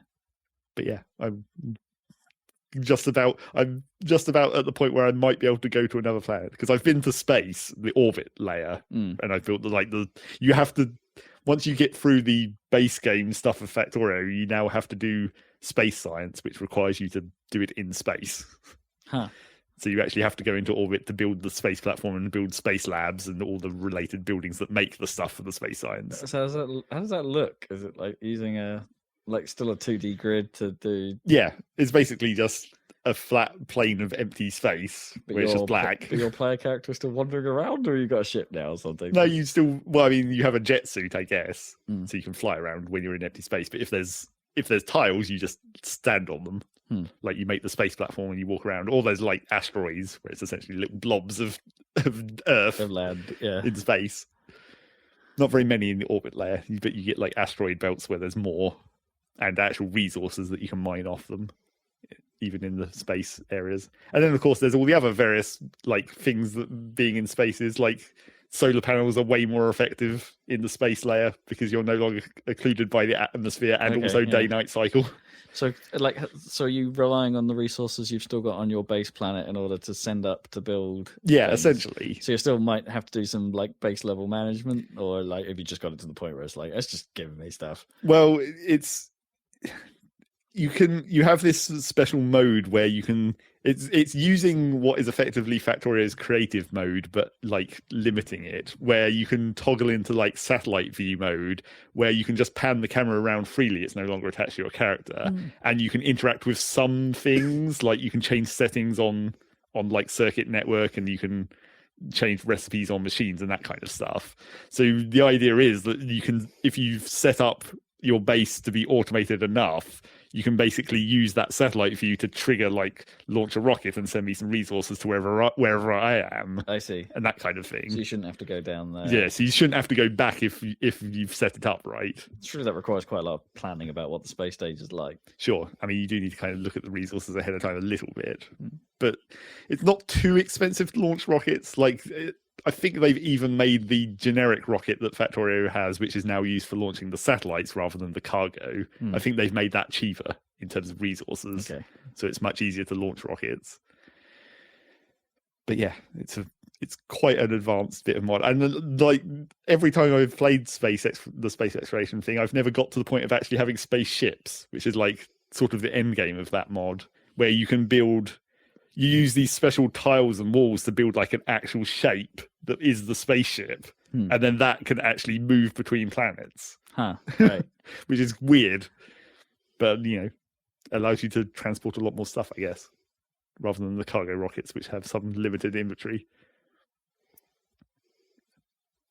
But yeah, that's that. The space exploration mod. It's quite advanced. And then the last thing I did, it had been pretty much exactly a month, I think. but I went back to Rocket League. Oh, all right. Well, the thing was, like, as I said before, there was the 10% of the epic situation that was just like, yeah, I can get over that, I guess. And then there was the 90% of the solo standard situation, which was like, can I get over that? But then as I was thinking about it, like, as I was thinking about what I wanted to do in, like, to spend time that wasn't Factorio, I was like, Rocket League might be kind of irreplaceable, but just because it's so weird. Like, it's not like a shooter or anything, and it doesn't. I mean, originally Rocket League did kind of replace TF2 for me. Sure, but it definitely did for me. But it's not like the same game at all. No. And then when I was thinking about, like, also why I eventually started thinking about for real an actual maybe reason why I was less enthusiastic about all the other games like Overwatch and Apex and Valorant and all the rest of them. Mm-hmm. And I think I realized what it was, which maybe was obvious looking back at Battlefield, is like, I don't like attacking, and I especially don't like rush attacking, like being forced to do things quickly. Oh, right.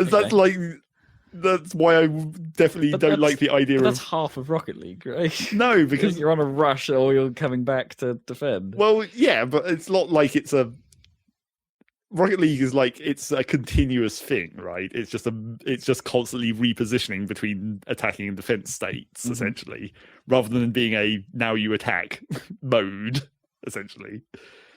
Because if you think about how I used to play Battlefield, I never pushed points. I was defensive. Sure. I was a holding player. But then TF2, there's one-sided maps, right?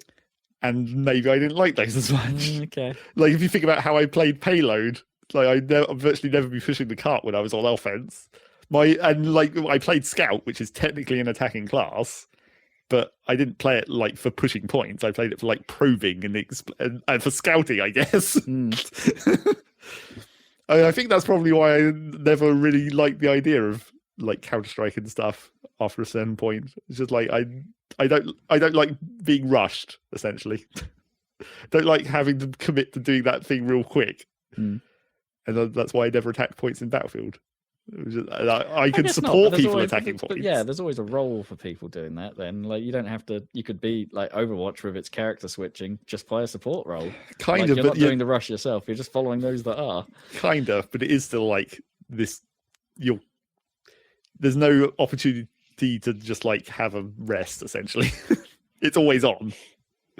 Kinda. And I think that's why I like, in Overwatch's case, that's why I like it. But then Valorant is like tense or Counter-Strike, it's all tense until it's like you're dead. And then you get a little break. Yeah, but that's not good either. The tension is what's the bad thing about it. Constantly being in a state of being anxiety, pushed. Yeah. And that's why I wouldn't. So what is it about TF2 that's different to Overwatch in that regard then? It's because it's larger, obviously, more players. More open. And it gives you more opportunity to just like, do what I did. It's Overwatch is probe 6 on 6. It's quite a lot of people in those smaller levels. It's with Team Fortress 2 is like, 12 on 12 at least, usually. Was it? I thought we played it a bit lower than that. No, I guess not. I guess it was 12 on 12. And the maps are much bigger. Was the thing about Team Fortress comparatively. More open, yeah. I just like that. You like being able to retreat to a place of safety at any time. It was like the classes that I played. It was Scout, where I'd be because you could run away faster as Scout. Yeah, and outmaneuvering people. And then Pyro was essentially the same thing with the air blast, constantly controlling the movement. Yeah, blast was cool. And then Sniper, which is just the defensive class, and Engineer, I guess, defensive classes, where I'm in the back anyway.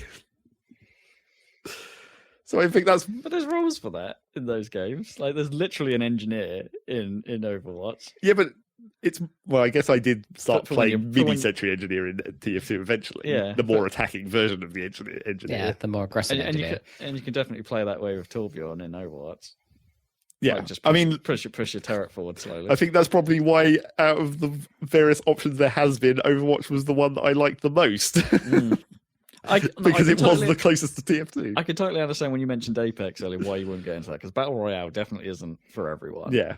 And to be honest, in most instances, it's not for me. I'm not a big fan of it. And Apex was the one that got me kind of into it. Because I didn't even fully get on with like Titanfall.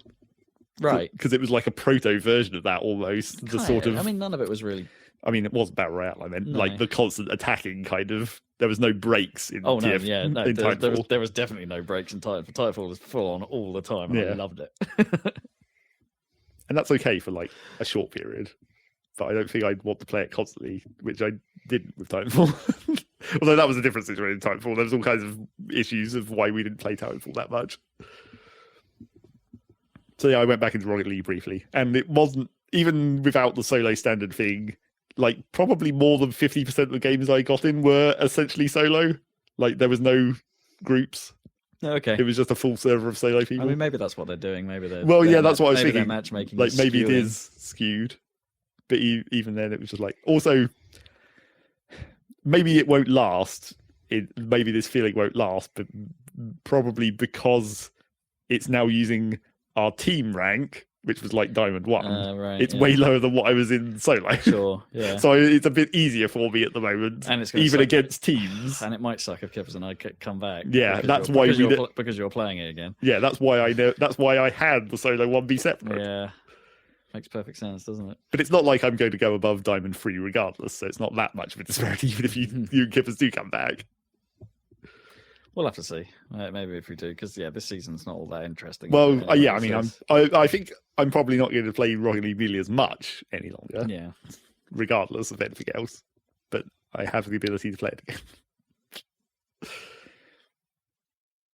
And I have to agree with everyone who said that the new UI sucks.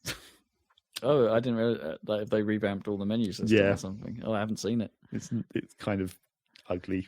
Really, it's trying to be a mod. I guess you could say it's trying to be a modern game, whereas Rocket League really wasn't. Rocket League was like just goddamn menus. Sure, but they fucked up and like got rid of quick play, which was weird because everyone, when they first introduced quick play, everyone hated it, and then when they got rid of it, everyone hated that as well. I mean, I never quite understand. I don't really use quick play in any game. Like, I don't quite understand why it exists in most cases, because it's just like. Well, because in Rocket League it was obvious, because it was just like initiate the search again. Oh right, I thought you just go find match or whatever. Yeah, but that's what I mean. Quick play is the find match, but without opening up the window that lets you choose which specific type of match. Oh, I just assumed it always went into standard when you hit quick play. No, it searches for whatever you last had selected, which can screw you up if you were searching for like a ranked playlist, but then you tried to you hit quick play and you're like, oh wait, I don't want to play ranked right now. I want to play casual. Right, I actually have to go into the menu and select that. Yeah, okay. I always just assumed that's what quick play did, just did casual standard. But they got rid of it for a while, and then when everyone whined about it, they put it back in. Except they didn't put it back in correctly. Because previously you had find match and you had quick play, and they were separate buttons on the main menu. Mm-hmm. And so starting a quick play search was one button push, which was, that's what you want. That's why it's quick. Yeah. And so when they got rid of it, everyone was like, oh god, now it takes me like 6 goddamn button pushes to just start a search, because I have to go into what game type I want and whether it's ranked or not and what the server is or what region I'm in. But even when you would find match used to just be 2, right? Because it'd be like find match, and then the default would land on is start search, and it would remember all the settings. It wasn't as bad as that. But then the trouble was that now they re-added quick play, but it's a sub button inside the search, so you have to push a button to open. You push a button on find match, and it opens the panel where it's like, here's the different types of match or whatever, and then you push a button to start quick play. Except it's a different button, so it's not even convenient. Then you're like, why? So you have to remember that it's this separate button. Oh, that's not so bad. It's not so bad, but it's still like a completely different muscle memory that's completely screwing me every time. Yeah, sure. I pretty much just mash through the find match now. I was about to say, yeah, can you not just do... What have they rearranged find match? It doesn't remember... Like, you could pick multiple categories before, right? Because you just have to pick a category, but that forces you to move to it or something. Well, now picking multiple categories is again a separate thing, where you have to like toggle it into pick multiple categories mode, and then you select them. Why? Yeah, why change that? Though? Yeah. All this UI shifting around was kind of. Are they trying? Because so the newbies know how to pick a mode they want to play. Pretty much. Don't dumb it down. It's the Fortnite update. It's not. You don't. It was a perfectly functional menu beforehand, is what the problem is. Yeah. And also, It wasn't that confusing. It really wasn't. This is something that I don't like, but is obviously understandable from a UI design perspective in general. It doesn't show the little search box any longer, so you don't get the full information. It just says searching. Oh, so you can't see. So you can't see if there's an error code. You can't see what server it's about to join. Not necessary, but I like that. Yeah, I like that too, and I'd like it. Getting rid of it. I mean, it'd be nice for it to be optional, so you can pull out a details view. And also related to that, maybe more annoying than that, is that now while you're searching, you can't do anything except for the garage and free play. Oh, which you can't even go into the training. No, free play is the training. That's what I mean. Sorry. You can go into the training or you can go into the garage, but you can't do any other menu stuff, which is weird. Wait, so not even options? No, it's not even options menu or graphic settings. No. And I don't know why you would do that. That's odd. I mean, maybe there's because it's annoying when it starts a game and you're in the middle of toying or something. Maybe they were trying to reduce the number of times where people would come into games and be AFK because they hadn't configured their controller right or whatever. The settings are wrong. And I haven't had nearly as many join errors. That may just be coincidence. Okay. But I haven't had nearly as many matches where the match didn't start because the person didn't make it in, or the search errored out. Although now it's that's almost unnoticeable now because there's not this huge box that tells you about it. But I haven't seen it nearly as often. So I don't know if that was better or whether that was just pure coincidence and bias. Yeah, maybe, or maybe it's just because there's a bit more players. Maybe it's easier for you to sort stuff out at the moment. Or you're getting lucky and it's just matching you with more local people, and connections are a bit better that way. Oh, and one more thing that is super annoying, but only for people who have played Rocket League before the free to play. When you go in for the first time, it gives you, because they've changed how the drop system works again, of course, and even down to the level of the common items, the base items that drops that drop only once the first time you play through the time in the game or whatever. The old commons. They've therefore made it so that people who played before the free to play patch, they've done what TF2 did and made them genuine. Yeah, only in Rocket League they're called, what are they called? Legacy? I think they're called Legacy. I seem to remember them saying that. Yeah. So they've converted all the the base commons and stuff to Legacy common, but that ruins all your presets. Oh wait, what? Every car that has a what used to be a common item on it, it doesn't transfer. No, they didn't transfer it to the Legacy common. They just turn off. Yeah, so they just disappear. So like my van, I had to basically rebuild that from scratch because it uses all commons. That's really dumb. Yep, it's real dumb. That's really dumb. It's a level of little polish that I think up till now they've been pretty good about. I mean, they've had their moments. Yeah, well, when they accidentally deleted the van, for example. Yeah, that was hilarious. They've had their moments, but it's just all proper full-on bugs. But that's just not thought through. Yeah, it's just it's again not as bad as Star Wars UI, but it's they fucked up the UI. People don't really undervalue how important a good UI is. Is there a button somewhere that says best offer? Then they've messed up. Well, I haven't looked at the store. Yeah. So yeah, that's Rocket League. Press Y to pay monies. I don't think there's a straight up on the main menu go to the money store. I mean, there's a store. I mean, buy money button like there are in some games. Yeah. I remember back in was it Forza 5 when the microtransaction era was just starting up. Well, it had been around for a little bit. Well, the real microtransaction era, though. Yeah, but then it was Forza 5. Every menu of that game has a press Y to spend money. Yeah. Option. And it was just a bit egregious, and it was pointed out then. Yeah. We haven't learned. No. Although I can understand it in free-to-play games, they need to make their money. They need to constantly. You should just put that in the top corner on a little thing that just pops out. Here's the money slider. Press ZL in Smash Brothers and bring out the money menu. The money menu. So yeah, that's that. That's all I did.